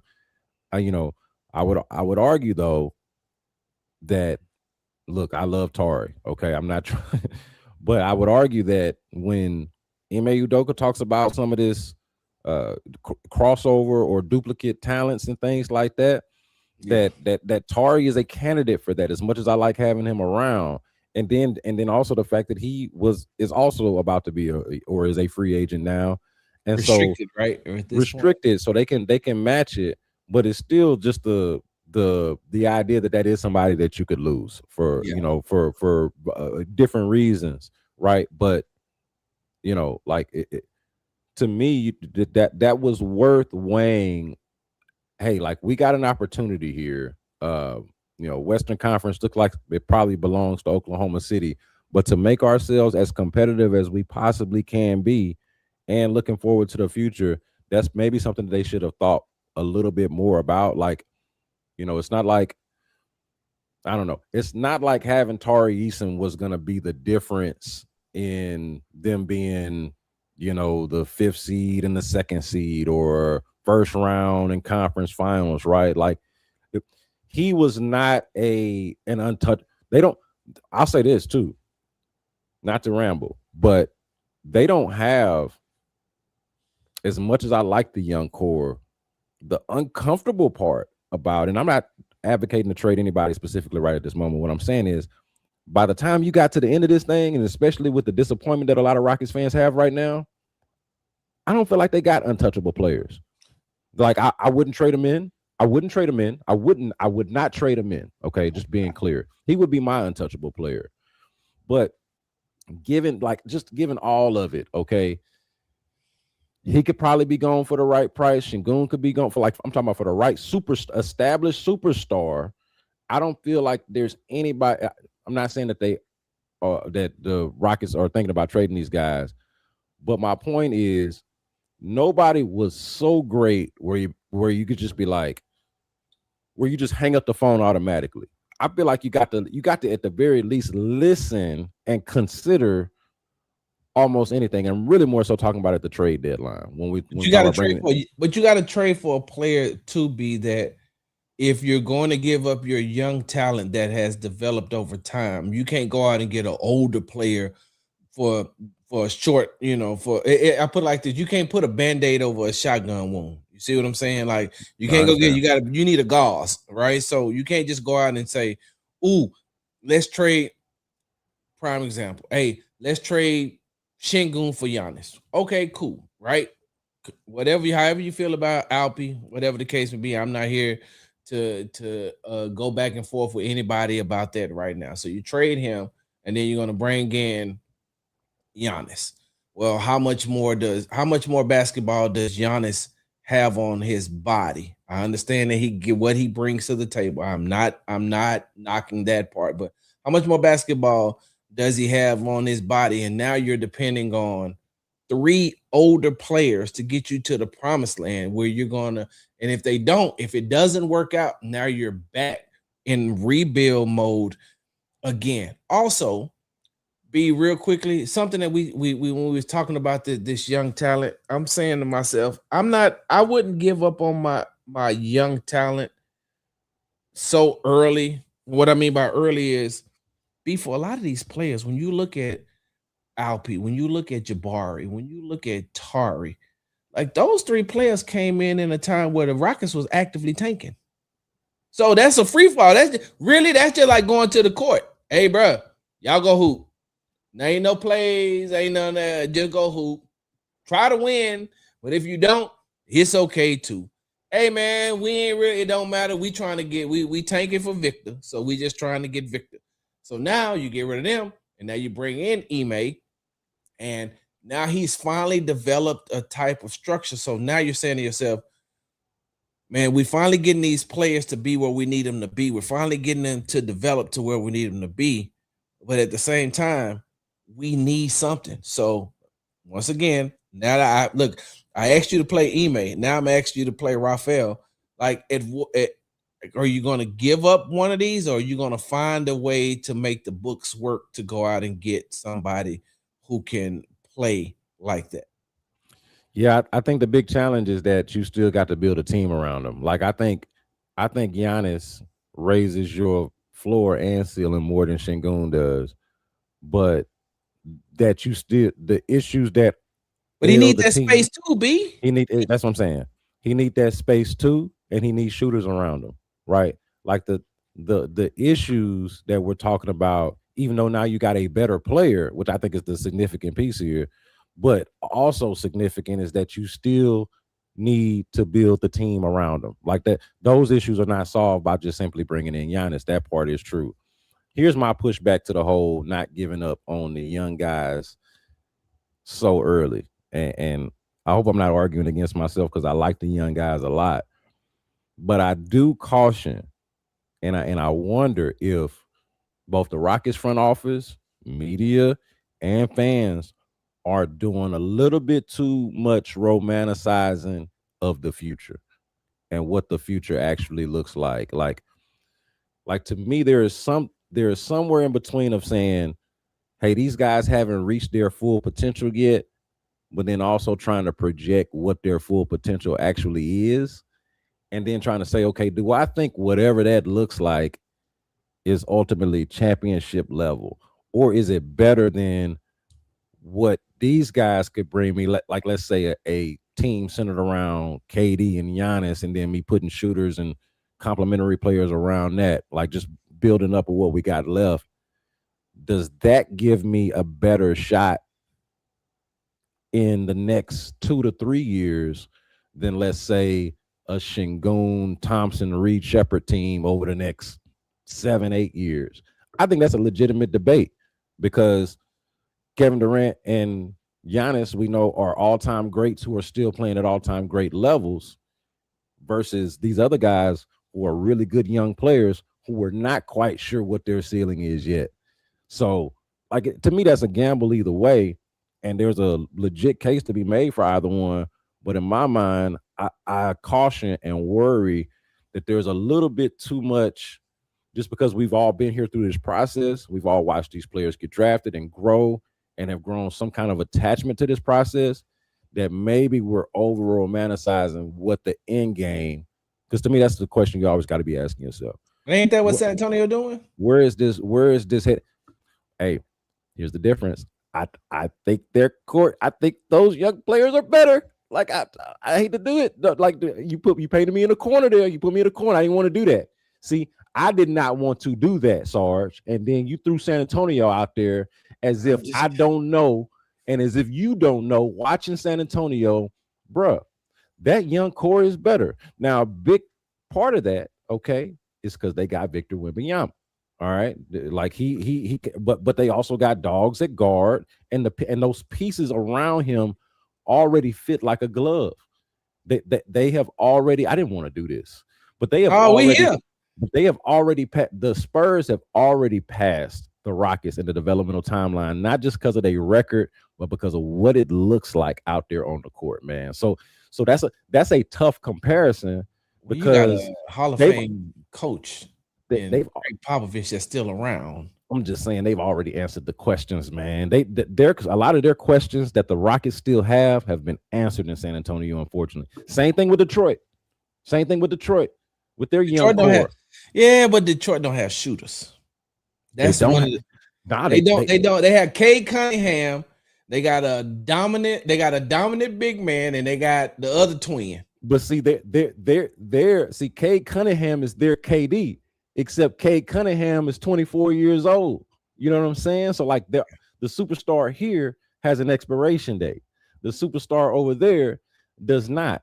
Plus the stuff around now, they still need to add shooting. Their roster is not perfect by any means, but when we talk about the developmental timeline, these teams that started building their teams around the same time and started making picks around the same time, Detroit, Houston, San Antonio, Dallas is behind you with Cooper Flag right now. They still behind you, but I'll be damned if they catch up, right? Let them start building something around there. So like they ain't got no shooting either. They ain't got no shooting either. But you know, if I don't know what Kyrie's gonna look like or how, like what the future is with that. But like certain teams have done this quicker than others, and the Rockets are somewhere behind the ones at the top, unfortunately. B, I gotta disagree. And let me tell you why I gotta disagree. You don't think San Antonio's young core is better than the Rockets? I think that San Antonio's young core is coached and developed better than the Rockets players. Well, that matters. Even when they were going through their tanking for victor season, they still had guys over there that was being developed because Greg Popovich, that's what he does. I mean, look at you know, you look at the guy that he is. I can't think of the name of their coach right now, but I mean, he groomed him to be the next Greg Popovich. And so, Mitch. Yeah, Mitch, Mitch, whatever his last name is. So Mitch. With that being said, I'm not taking anything. You know, Castle is my guy. I don't know how long Victor Wembanyama. I would make him the MVP this year. I would give him MVP. I just don't know how long he's gonna stay healthy. But when you got Castle, they don't have Ron Harper Jr. They got Dylan Harper, bro, the better one. Yeah, that's the better one. That's what I'm saying. They got Dylan Harper, and then they got Vassell, right? Vassell, yeah, Devin Vassell, yeah. But here's the thing too, though, B. Like they have a good team. They have a good young core, and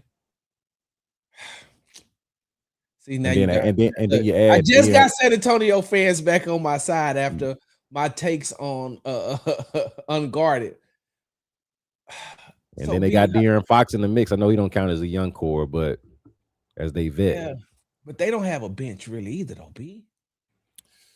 Ooh, does Keldon Johnson come off the bench? He does, but I mean, how much can you depend on Keldon Johnson in your future? Like, how are you depending on these guys in the future? Well, let's do this. Man, I hate to do this, man, as I wear this Rockets t-shirt. It don't matter. Let's I hate to do this, but man, look. Think about it. Let's just go to top 3 of their young core. Let's call it. I'm just going to call it this: Victor Wembanyama, Stephon Castle, and Dylan Harper.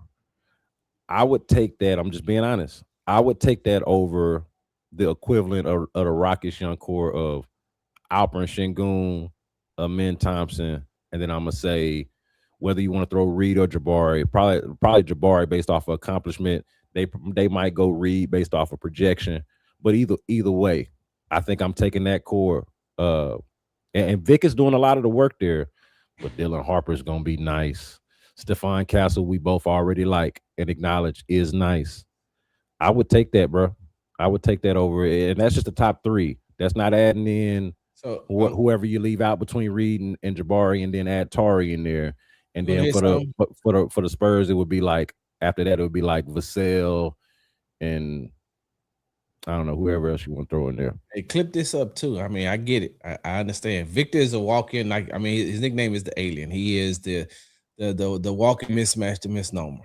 That young group in San Antonio is amazing. I don't know if I take that young group over Charlotte Hornets young group. I think Charlotte Hornets have a better young group than the San Antonio Spurs do.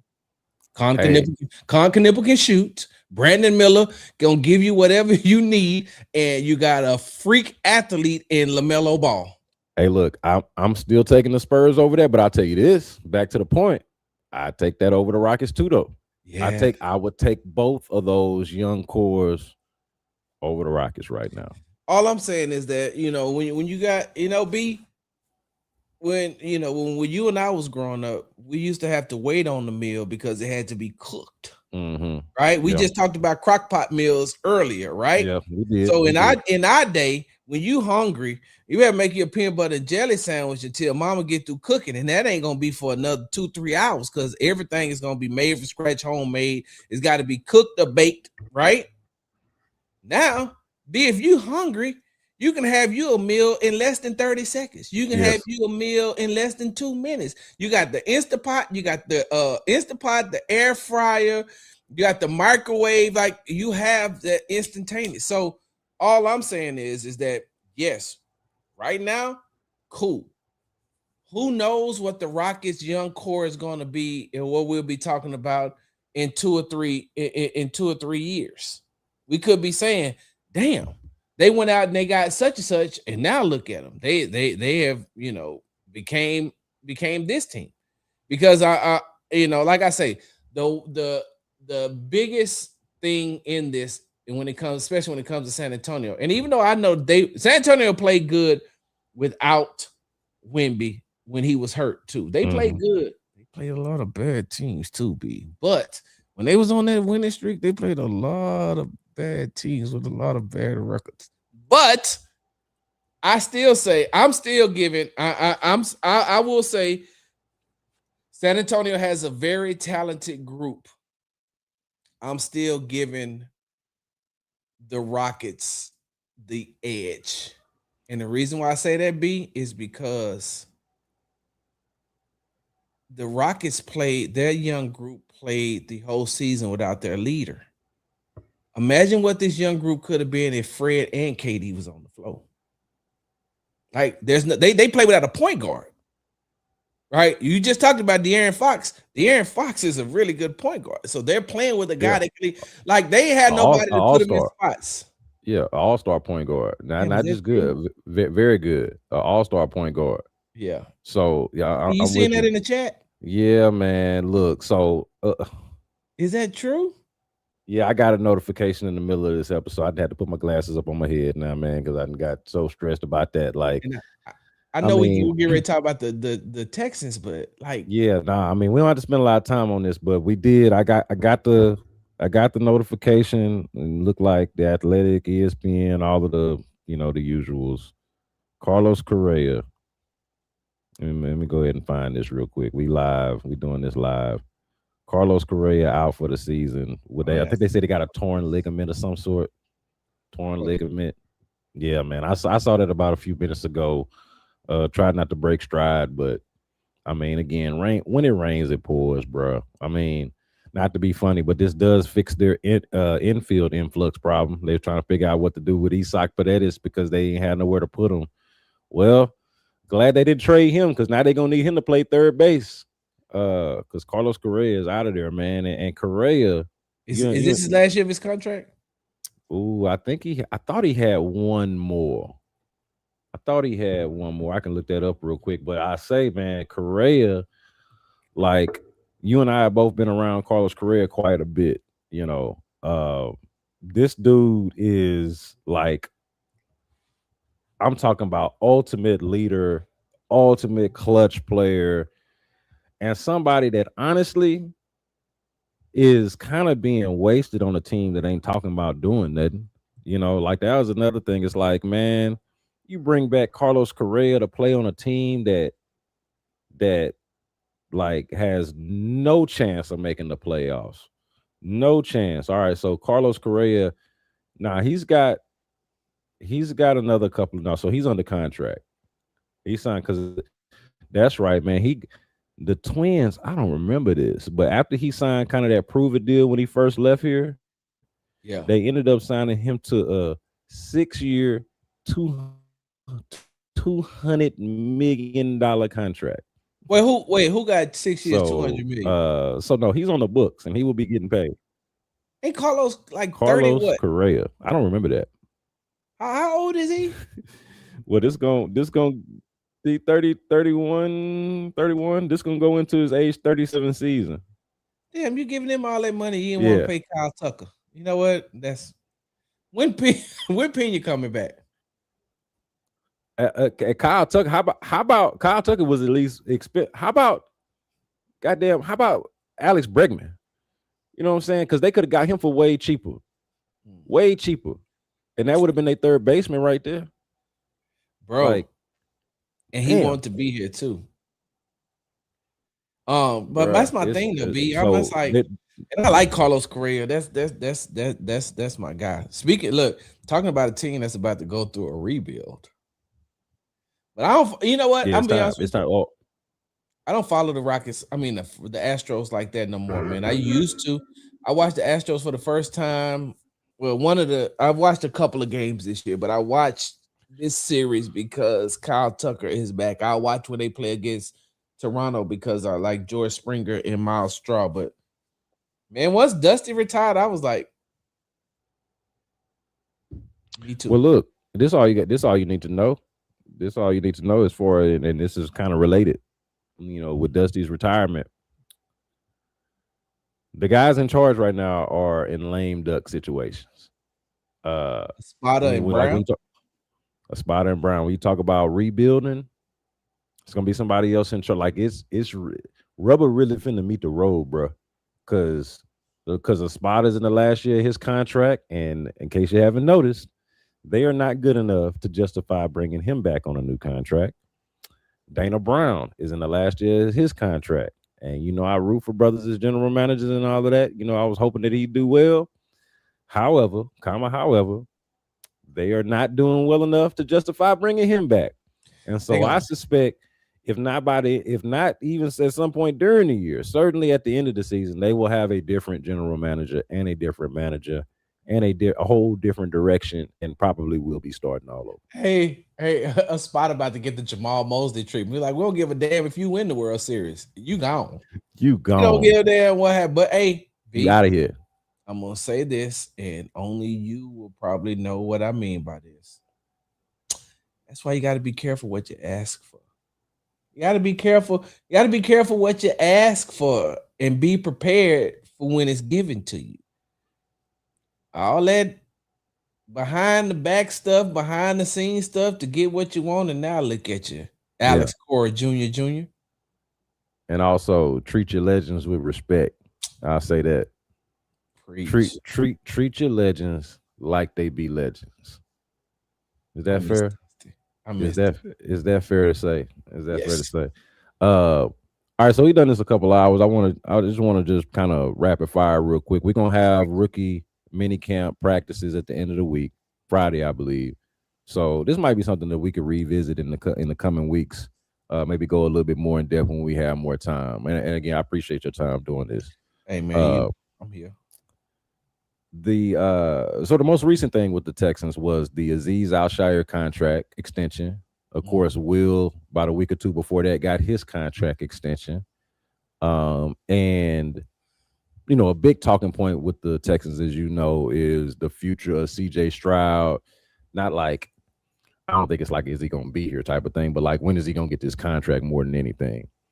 So I want to get your reaction to those contracts and the ones that they signed and the one that they have not done yet as well. So like Azeez, give me your thoughts on Azeez, Will, and then what do you think is the path moving forward with CJ Stroud and his situation?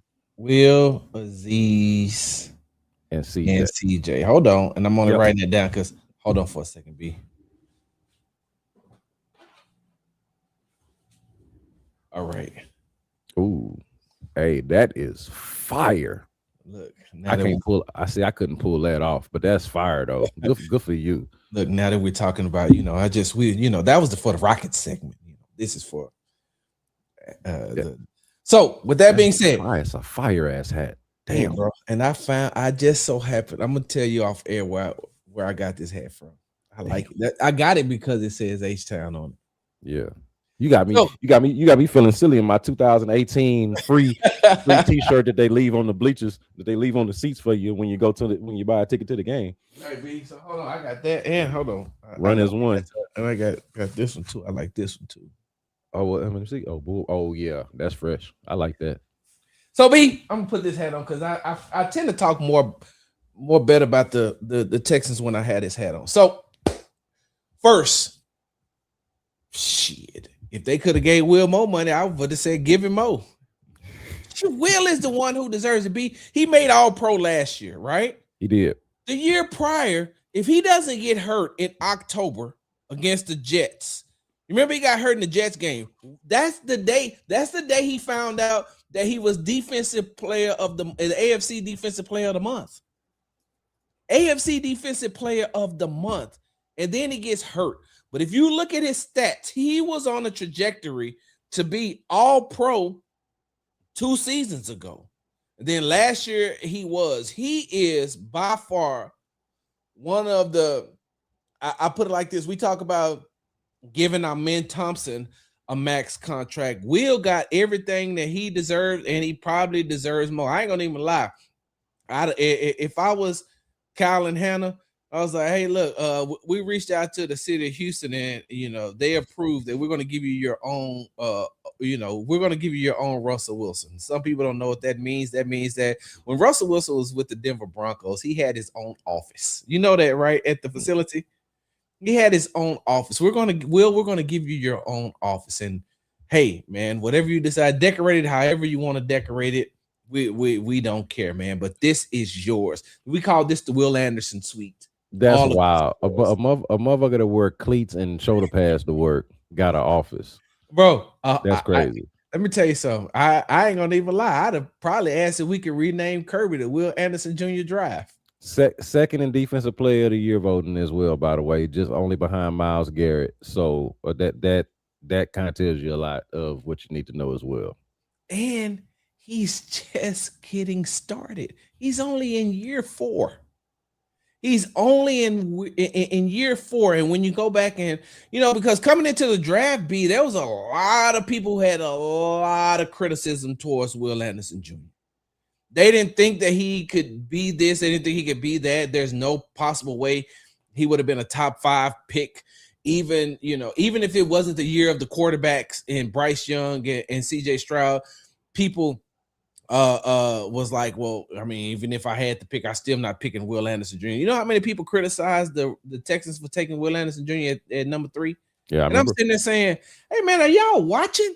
Like y'all are not watching. And B, this comes from a young that young man at his football camp last year. I got an opportunity to speak with his Pee-wee coach and one of his best friends, who is the high school coach at the high school they played at. B. Will used to cry every day because Will always played up. So he always played with the big boys, and he would always, they would like, and his best friend, Kevon, knocked snot out of his nose on numerous occasions, but he was a bigger kid. But I'm saying all that to say that one of the things that his dad told me at that camp was that's what made Will who he is, because every day he'd show back up. Even if he didn't want to, he wanted to show back up because he wanted to prove to everybody that he belonged. When they won a national championship, one of the first people he called at 2 a.m. was his Pee-wee coach, and saying, "Hey man, I did it. We won a national championship." And the coach told him, "Man, that's amazing, but we ain't gonna be done. Your path and your career won't be done until we put that yellow jacket on you." He's like, "You're right, coach. I gotta go. I gotta work out in the morning." So I say that, and I use that backstory to say that this is a young man that both on the field and off the field, he has high morals, high character. He comes from a great family background. He is a guy who does the right things all the time, and all he wants to do is get better.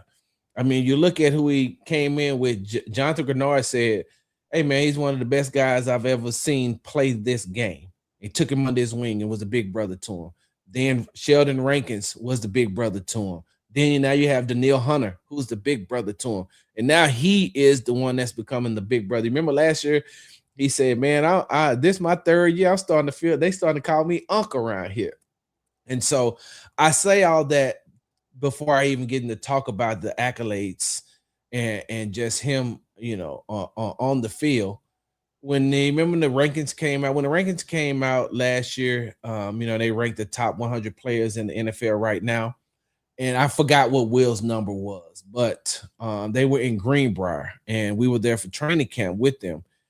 And when I talked to Rod Wright, Rod said, "Man," he said, "You know why? One of the reasons why I hate that they put this thing out, because now Will gonna look at it and say, hell no, it ain't this many players better than me. And so now he gonna be thinking about that. He said, but it's also gonna motivate him to get to where he is. So as I digress, you see, I can talk about Will Anderson Jr. the whole a lot. So Will deserved this contract. Azeez deserved this contract. I could say the same glowing things that I said about Will about Azeez. They both deserve to get the amount of money that they had, especially overcoming the adversity. But not only that, just for the who they are in the locker room, just who they are as players on the field, but who they are as in the who they are on the field, but who they are in the locker room, and who they are away from the field. I don't know if you remember this or not, B, but you remember and during that rookie year, Will came to the podium and we were talking about, just talking about him being there. This was happened to be, I guess, like mid-season, maybe a little bit towards the end of the season, when Will said, hey man, one of the things that me and CJ made it a point to tell all the rookies is, hey, when we come into this facility, we're gonna speak to everybody. We don't care what their job title is. We're gonna speak to everybody. Yeah, I do. And I do. As a rookie, he's saying that. You look at Azeez Al-Shaair. What did he say the other day in his press conference? Hey man, I'll be talking to everybody around here. It don't even matter who it is. I don't care. They said they look up and they look up and Azeez may be talking to one of the ushers for 10, 15 minutes. You like, what are you over there talking about? So I say that to say that they got two high character guys in Will Anderson Jr. and Azeez Al-Shaair, and I will shut up and let you talk about him before we talk about CJ.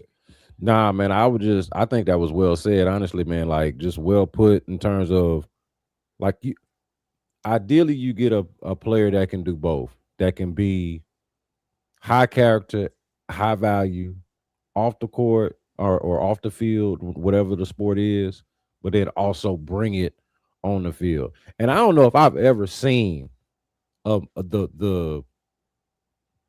more perfect mix of, like, specifically with Will, I'll point out, like, this type of guy that you would let date your sister or your daughter, depending, whatever the age situation is, whatever is age appropriate there. You would let him do that, but then also on the field, like, ready, just a monster, ready to take, just snatch your face off, right? Like, that balance that he sort of is able to rock with is really impressive to me, because a lot of times they tell you, man, defensive linemen got to be crazy. Yeah, they got to be borderline, insane. Got to be somebody that you're kind of scared of, that you think might, toe the line and maybe even cross it a little bit. I don't get that with Will at all. Like, he is, like, all in on the field, max effort, incredible ability, and then just like this really good dude, seemingly, like, Will Anderson Sr. and the sisters and the aunties, and the family. Even and he a mama's boy too. He's they did an incredible job. They did an incredible job with Will Anderson Jr. On top of the fact that, like I said, second in defensive player of the year voting. My only criticism of him after his rookie year was like, man, Will Anderson is hell with that bull rush, but this brother needs some moves. And then what did he do? Bro got him some moves, right? So, Micah Parsons and defensive player of the year, Myles Garrett. Yeah. And you can see how that work has manifested itself. So shout out to him. Azeez has been just as advertised. Like I thought there was a little bit of, I didn't think this, but I wondered if he would have a little bit of like a teacher's pet element when he was brought in, and the whole DeMeco connection, and if that would be more of a, hey, this is just somebody I'm comfortable with and I worked with before, and we got a good working relationship, but do the ends justify the means of this being your nah, man, forget that. And B, you talk to him at his locker and he's just like, hey man, what's going on? Man, blase that. And then they get on the field, he's like, I'm about to knock somebody the fuck out. Yeah, it's crazy. It's crazy. Like their ability to juggle those two things of being like a genuinely kind and nice person and a genuinely insane and scary football player, I feel like is exactly what you want. So good with that. I don't know if I necessarily saw the Aziz. Maybe I just wasn't thinking about it, but I don't know if I necessarily saw that extension coming. Or maybe I should have and just wasn't as locked in as I should have been. But once they did it, I was like, oh yeah. I mean, Yeah. that seems like a no brainer. So yeah, no, I think those are important moves. I would say, put it this way, those are well deserved moves on what I thought was definitively the NFL's best defense last year, and those are the obvious leaders. Will is the best player and a leader, and Aziz is a very, very good player and a leader. Those two together, the leaders of that defense. And you got to look at it like this too, especially when it comes to Aziz. He's also helping educate the next batch of Houston Texans linebackers. You know, there's a lot of people who didn't, there's still a lot of people who's not, too fond of the way that Henry To'oTo'o plays, but I'm one of the people that's like, yo, look at the impact that Aziz has had on him. Look at how he's, able to play and how he's taken his game to the next level. You got spoke with Jamal Hill after the Aziz press conference, and he's like, man, he be in the room and it's almost like he's taking over the linebacker room. He's taking over the linebacker meeting because everybody's listening to what he has to say. And you look at him and a mixture of a guy who's been in the league for a while and EJ Speed to help out as well. But Aziz is one of those guys, man, that he leads by example. Jamal Hill was saying, he's complaining sometime, and Aziz told, hey man, shut up with all that complaining. Just go out there and play. That's all you gotta do.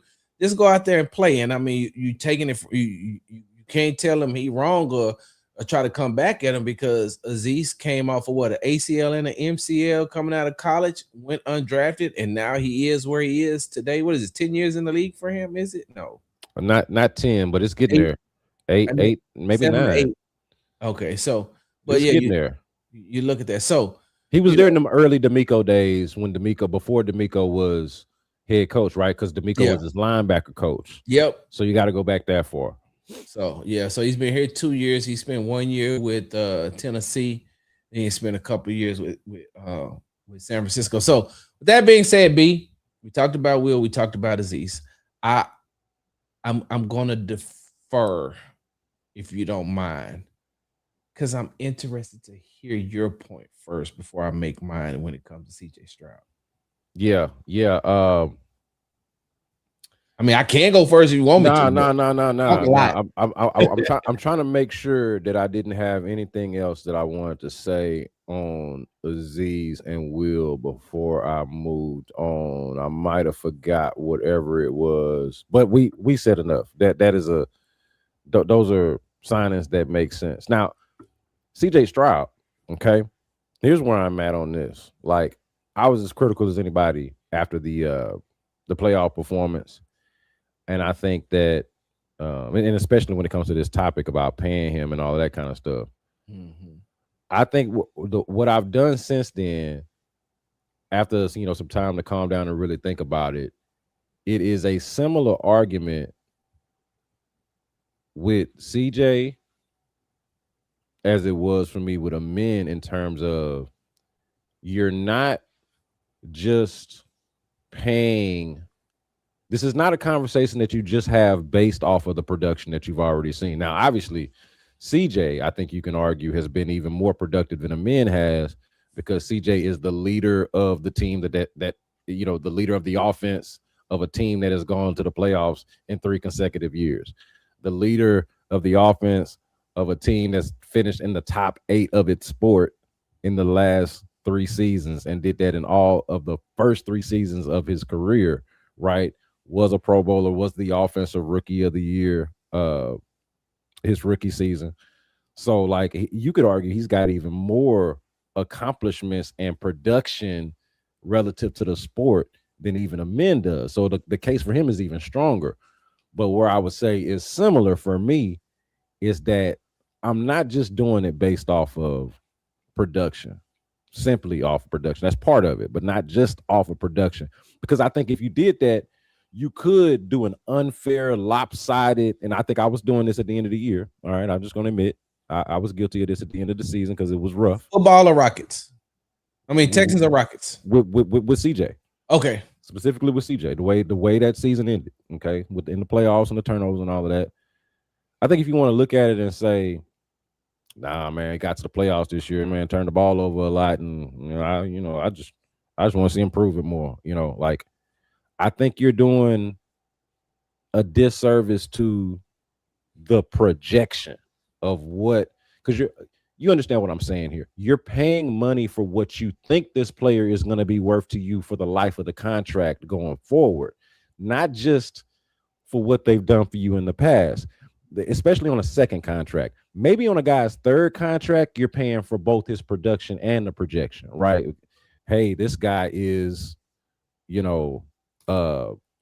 this guy's Kevin Durant. He's an all-time great, and we think he's going to be great for us for the next 3 years, right? So he costs a certain amount, plus we got to, we're paying. We feel like it's worth it based off of what we feel like he's going to do for us going forward.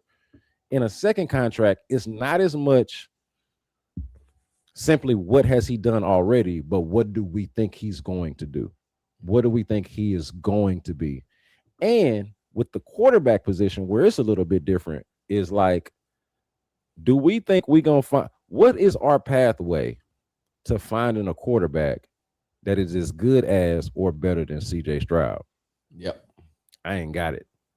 I don't have that pathway. Maybe y'all are more thoughtful and creative and smarter than I am, and plenty of you are. I'm not saying franchise quarterbacks don't just fall off trees. It'd be nice. It'd be great. That would be great. That would be a great thing. Just, there's a franchise quarterback there. There's a franchise quarterback here.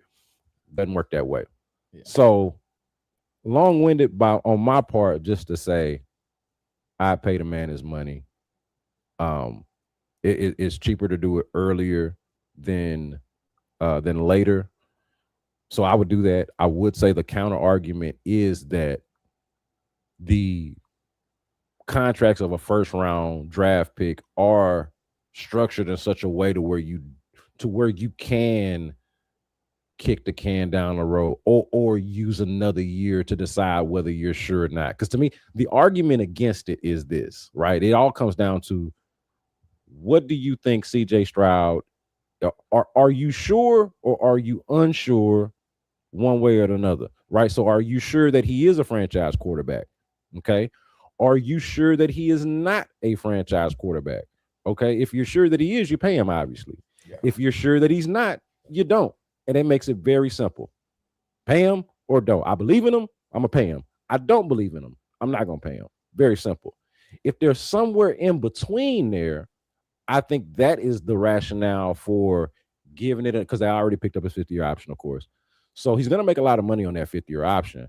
That would be the logic in, hey, let's do this one more year before we commit to it. And if we're sold after this year, then we'll be glad to pay more money than we would have the previous year, because we got our franchise quarterback and we're not going to penny pinch on that. We're just going to go ahead and pay him. Okay. I think the smarter move is, going back to my earlier question, do you believe or do you don't believe? I think it's more likely than not that he is a franchise quarterback, right? He's still got some things to clean up and all of that, but it's more likely than not that this guy is a franchise quarterback. And at the very least, like we just saw, I don't mean for this to be a shot at Sam Darnold, but we just saw the Seattle Seahawks win the Super Bowl with Sam Darnold and a dominant defense. Pew, pew, pew, pew. Man, shit. I'd be damned if you tell me that CJ Stroud can't do what Sam Darnold did this year. You know what I'm saying? So you're a numbers guy. Real quickly, you're a numbers guy. Yeah. How much are you giving him? How much are you extending him for? CJ? Yep. Yeah, I'm trying to come under that. I'm trying to go below that 60 million. So if we start haggling on that number, that's when it's going to get a little hairy. But it's quarterbacks. I mean, quarterbacks lesser than him that's making 50. What does Trevor Lawrence make? That's what I was just going to ask. Like, you're paying Trevor Lawrence, you're paying Justin Herbert, and he's been way more successful than those two have. Yeah. No, I think I'm trying to go around that number though. What's the going rate? I wonder. I don't have those numbers in front of me. I haven't really taken. I've been in basketball mode so much, I haven't even taken a look at them. But the thought is that you're looking at paying him upwards, because the cap increases every year, Like that number goes up every year. So I Dak think getting 60. yeah, that's what I'm saying. I think you're looking Is at Dak the highest paid quarterback? I think he is. I'm pretty sure that Dak is the highest paid quarterback. And so CJ and more specifically, his agent David Mulugeta, who we are all familiar with, and who does not shortchange anything. He ain't leaving a nickel Not a on the table. single I would red say pennies, cent. but they don't make pennies no more, so he ain't leaving a nickel. Not at all. So I mean, I got it. So I think that's where it gets tough too. Is the haggling? It's like, okay, do you really think $60 million? And then the Texans got this issue of, like, for the type of team that they trying to be. This is what I'm really curious about. Do they feel like they need a $60 million quarterback for the type of offense they trying to run? It feel like they just, you know what I'm saying? And this is not me talking. This is what I feel like they're doing. Okay. Who is there? Who is they? The people in charge, Nick Caserio, and even to some degree DeMeco. I think as a defensive guy, do they think that if they just put together an amazing defense, fix their run game, their offensive line, that they can just get any old Davis Mills type of quarterback out there? And I just did that to make you mad. That they could just get any old Davis Mills quarterback out there and not have to pay somebody $60 million, and then they can go make that happen. I'm worried about that. That's not me talking, sorry. I'm worried.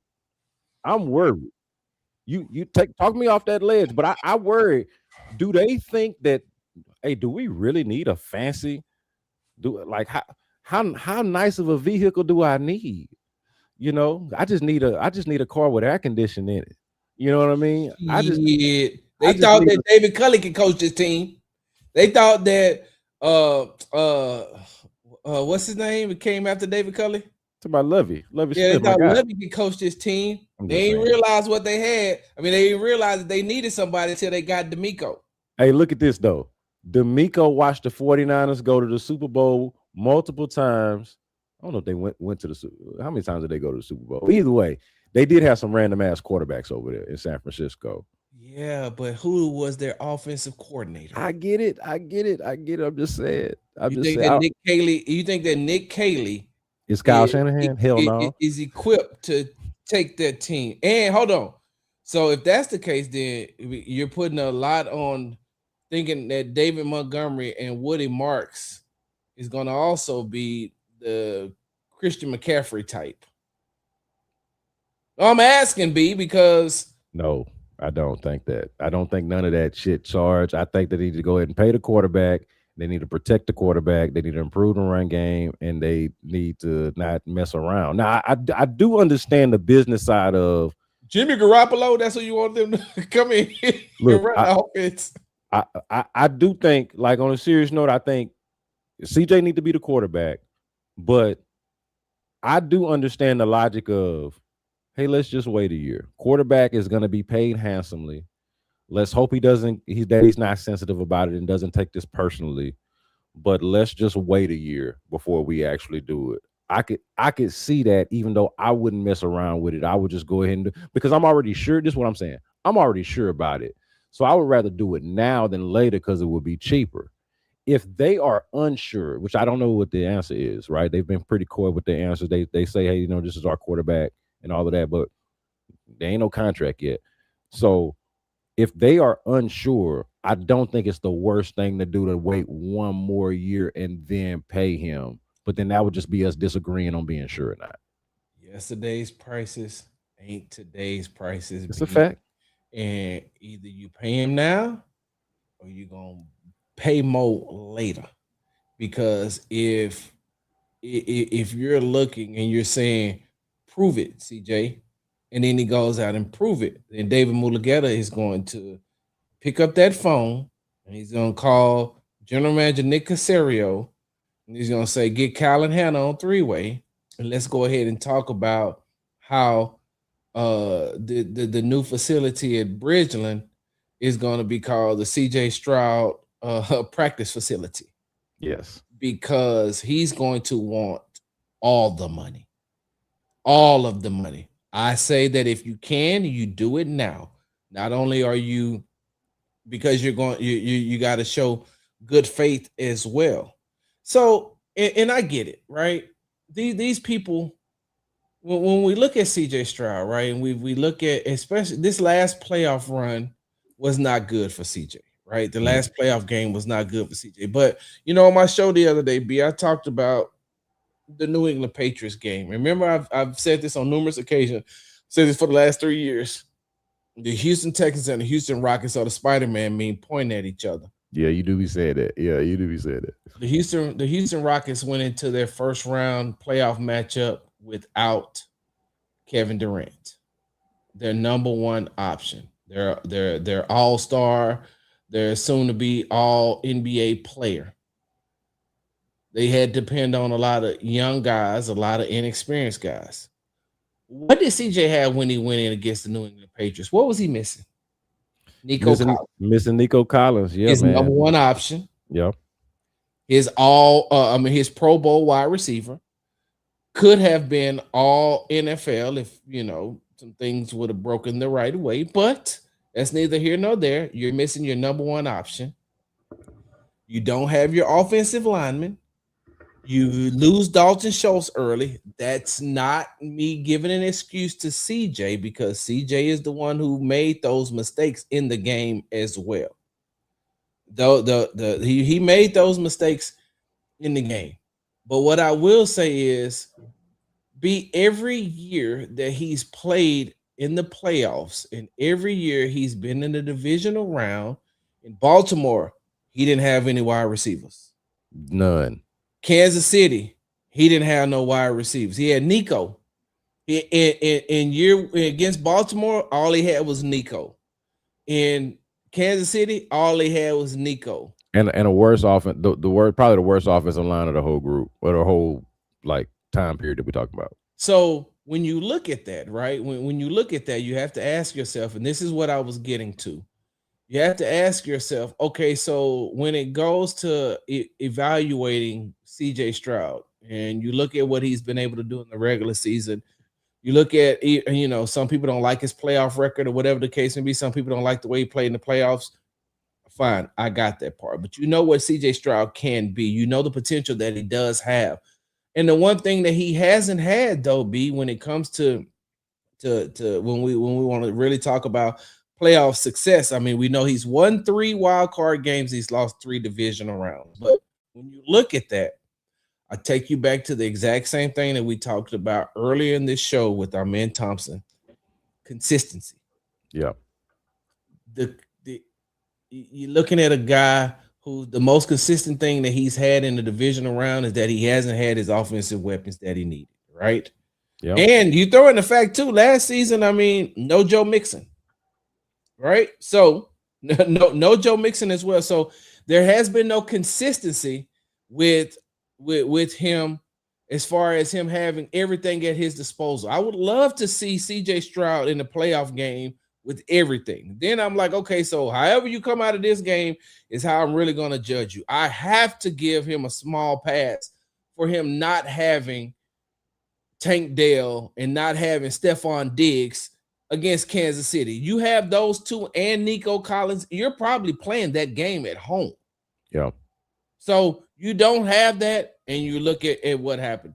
You go in prime position to beat the New England Patriots, even without Nico. But imagine what they could have done with Nico.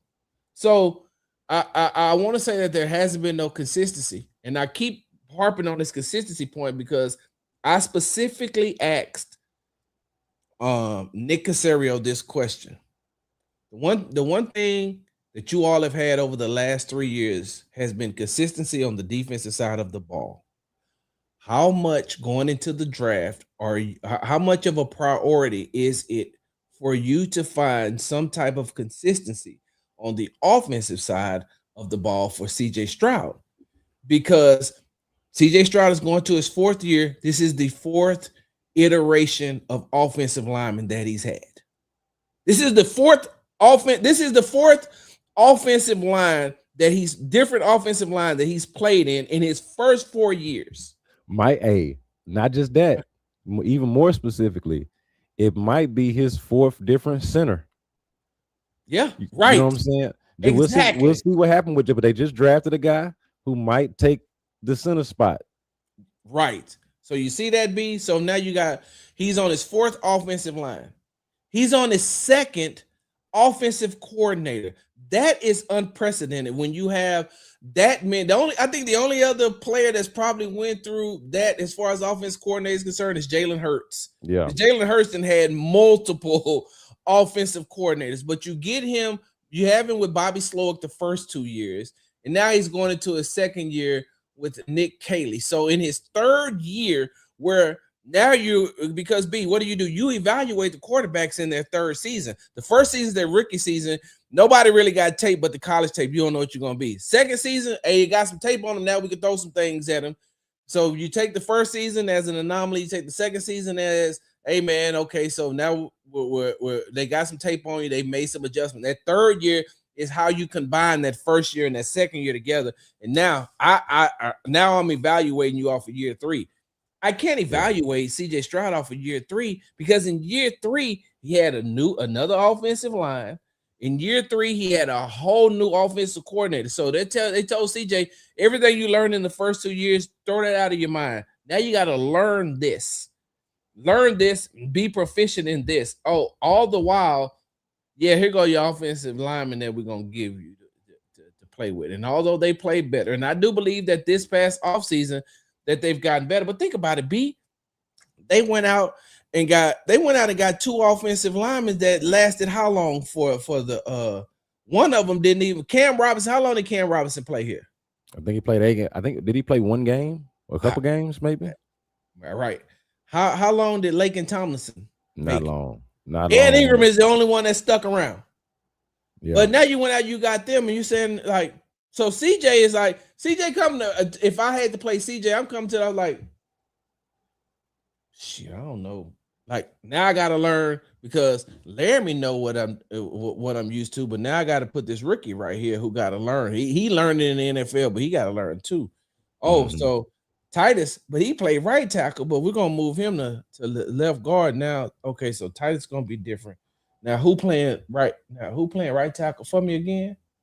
Okay, so cool. And then wait a minute. Okay, so now you're playing. Oh, Trent Brown is back. Oh, shit, I ain't never played with none of these guys. Like a lot of those guys, the only consistency was who? Jake Andrews. hey, and look, Jake Andrews from by all accounts got the right attitude and is made of the right stuff, but apparently he's a little light in the ass a little bit for that position. Senior Bobley made a good point. And now he got a new quarterbacks coach. You see what I'm saying, B? So like it's a lot of turnover. It's a lot of turnover on that offensive staff, man. For all the stability, like what we was talking about earlier with the leadership and everything that Will and Aziz bring, and of course D'Amico, sort of the head of everything, and Matt Burke right there, right next to him. Like they all seem to work well together on that defensive side. Everything is humming over there between coaching, coordinating, and playing. And then it's the opposite on that offensive side of the ball. It's like, man, who's gonna be here today? And B, you're right. And every year, that defense got better to the point where in year 3, they're the number 1 defense in the league, B. And they play like it, and you see it. As soon as they step onto the field, you can see that. When the Houston Texans offense step on the field, you saying to yourself, shit, I hope CJ can get him a touchdown. I hope Nico can do what he needs to do. I hope that this is going to happen. I hope that's going to happen. I mean, think about this too. You had a rookie running back that had to lead them last year, and Woody Marks. So, yeah, like in a way outsized. I'm glad you mentioned that, Sarge, because I don't think there was any way that Woody Marks was supposed to be RB1. As much as they liked him, as much as I think we all like him, I don't think he's supposed to be number 1 running back, and then it ended up happening that way. Shout out to him too for being a dog and for filling that role that I don't think he had any business being in that situation. And B, the way that I feel like Nick Caley gonna use him this year, man. I feel like Woody is going to be a bigger staple in that office, especially now that you got your what you call what they consider the in between the tackles, running back and David Montgomery. Like I think that them bringing him in is gonna give Woody Marks more longevity in this league because he doesn't have to take the amount of hits now they're going to be splitting carries. But with that being said, B, we looked at what the Houston Texans defense became in 3 years. Just imagine if CJ would have had any type of consistency over 3 years, where the Houston Texans offense could have been, man. So at that point, I look at it like this. When you sit down, and if I'm David Mulugeta, right? I mean, I wish if he could just give me a tenth of his bank account, I'd be happy with that. But if I had to Just play, give me one of your clients, David. Give me one of your clients. Just right. Give me one. Give me one of your clients, bro. Commission off one, bro. But if I had to be David Mulugeta, when I'm sitting down and I'm talking about these contract extensions, because the talk is going to have to be had. I know what D'Amico told me the other day at the golf tournament about, hey man, just let the contract's going to come. Just, continue to play, let your play dictate or whatever the case may be. All that's fine and cool. But when I'm sitting down, I'm David Mulugeta. I'm saying the reason why this price is because of all of the things that you've put my young client. You basically thrown him up against the wall and told him to fight his way out.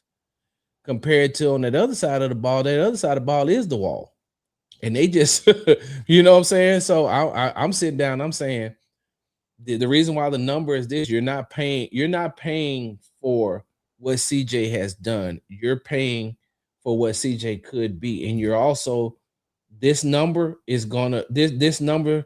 Every time you look at it, every time the check is cut, it should be a reminder that we're paying CJ for this. Let's keep him some consistency because we want to win a Super Bowl. Bro, nothing would bring this city more joy than if they won a Super Bowl. Man, you know what? I'm glad you dismounted with that because I'm excited to talk about this season with you, man. We're going to have to get you on, like not even just when we get to the season, but in this off season, like I mentioned before, all right? In case y'all don't know, Big Sarge Media right there, B Sky here. You're gonna be there Friday, right, for the rookie minicamp practice, right? For sure. I gotta be there. I got some things I need to see. So I gotta see some things. So I want to do this. If not next week, hopefully sometime soon. Maybe we can come back and just kind of break down a couple of things I want to do. Want to talk about this offense. I feel like the defense is almost like, especially now that they got them extensions done with Will and Azeez, we know what time it is. Defense should be ready to wreck shop. Like, we just, no doubt about it, man. Boys is out there ready to ball. All right. Yeah. The offense, I feel like we need to talk about it. I feel like we got some things to discuss. All right. Because they got a lot to prove. They got a lot to prove on offense. Not just CJ himself, but the offense as a whole. Nick Caley, CJ, the line, the weapons, the whole damn offense got a lot to prove. All right. But then these rookies, I think I'll just say this before we get out of here, man. I like what they did in the draft. I'm not gonna like overdo it. They picked late in the first. The Caden McDonald pick, being able to get him in the second round. I like what I'm saying. Pick. I think just be straight up, on a defense that I don't feel like really needed them. Like, I know that was supposedly their weak spot, the interior defensive tackle. They could get younger and more athletic, blah, blah, blah, blah, or bigger, whatever they want to do. I don't think they even really needed, bruh. And they added them. It's going to be nasty. Rank finna turn this boy into a monster. I can't wait for Rankin to get his hands on him, man. Sheldon Rankin is going to finna get his cat all of the game. Game. I feel like he's going to be our new Tim Settle Jr. in the locker room, too. Hey, I can see that. Look, hold on, B. Before you go ahead. Well, to two things before you go. One, can you put that back up for a second, though? Which one? Eddie Jack. So I just want to say this real quick. He says, I agree with you guys for the most part. However, what about the missed opportunity with wide open receivers? And when everything broke down, you have a wide open lane to run for the first down. Eddie, first of all, thank you for the comment. Thank you for watching the show. Look, B, I'm talking like it's my show. Thank you for joining, for watching the B Block podcast. But let me say this, Eddie. I agree. I'm not telling you what you're saying is wrong. I think that you just there's some things that also may need to be added to it. So not to this, I don't want to say, I don't want to talk down on your point or discredit what you're saying because you're right. But you also had some of these open wide receivers who didn't catch the ball. Like Hutch could have made some catches. Christian Kirk could have made some catches, especially in that New England game. And then when you and I would add, not to cut you out, I would add that the younger guys had to develop in their route running and their professionalism. Not like, professionalism is kind of it feels like I'm taking a shot at like their character. But what I mean is like that adjustment from college to pro.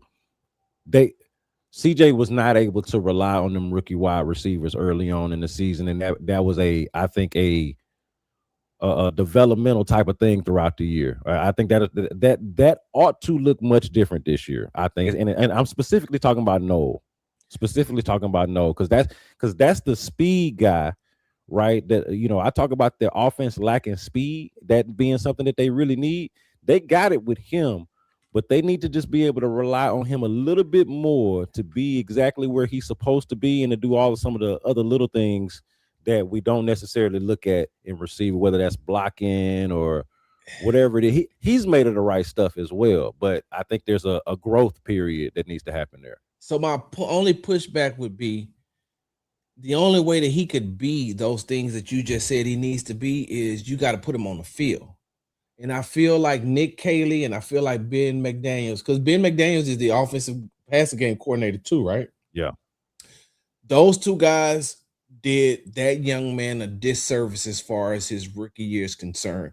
I understand you're trying to go with Christian Kirk. I understand you think that Christian Kirk is the more experienced, but you missed out on an element on your offense that could have been in that game to help stretch the field. You can't play him and let him, do good one week and then the next week you just reduce him to a returner. So, it's up to that offensive to the offensive side of the ball as far as the offensive coordinator, and the wide receivers coach to say, hey man, okay, Chris Kirk is gone, this, that, another. We got to put you in, we're going to get you some reps and we got to get you some run. But here's the other thing though, right? And we ain't got time to talk about this, and I understand. We'll be back. But here's the other thing, and when we come back, we got to talk about this. How's he gonna get reps with Tank Dell coming back? On the next episode of the B Block Podcast. Hey, you just got to make sure that you make a promise that we will collab at least once a week, either on this show or on my show. But we got to give the people what they want, be at least one time a week. Oh, and real quickly, on that second part about there was open running lanes for CJ. Yeah, but he suffered a concussion. Yeah, that kind of plays in the back of your mind once you see a lane open. The last time I took off running, I was out for, was he out for 3 weeks? At least, 3 weeks. Yeah, because Davis Mills started 3 games. Yeah, they almost decapitated, bro. He finished Denver game, and then he played 3 games? Yeah, so that's basically 3.5 weeks. Yeah, so hey, that's all I'm saying. But hey, Mark, hey, you got to write this down. Where does Jalen Noel get his touches once Tank Dell comes back? And the reason I say that is because you got a big wide receiver, Nico Collins, that plays the outside. You got a big wide receiver in Jaden Higgins that played the outside. Tank doesn't like to play the slot. Tank is an outside receiver. Yeah, no, you're right. You're right. Are you going to try to use Higgins in the slot some too? And not forget, hey, how Noel going to get on there? Because you also got Hutch. Like there's a lot that we gotta talk about on the next podcast. Hey, I can't lie, man. I'm excited about all of that, man. Look, as Senior Buble said, man, like, share, subscribe, not just to the B Block Podcast. Make sure you do that with the B Block Podcast to be sure, but also, man, Big Star Sports, man. Hey, go ahead and tell the people where to find, because you all over the place. I'm gonna stumble through it. So I'm gonna let the man himself tell y'all where to find Big Stars, and we'll get out of here. You can find me on the app formerly known as Twitter at Big Star Sports, the Z at the end. Follow me on the Tick and the Talk at Big Sarge Media. Make sure you're subscribed to the Texans Tailgate Talk. All one word, Texans Tailgate Talk. YouTube channel. And make sure you follow me on Instagram at Big Star Sports with Z at the end. Because you know we do everything for the gram. And we out.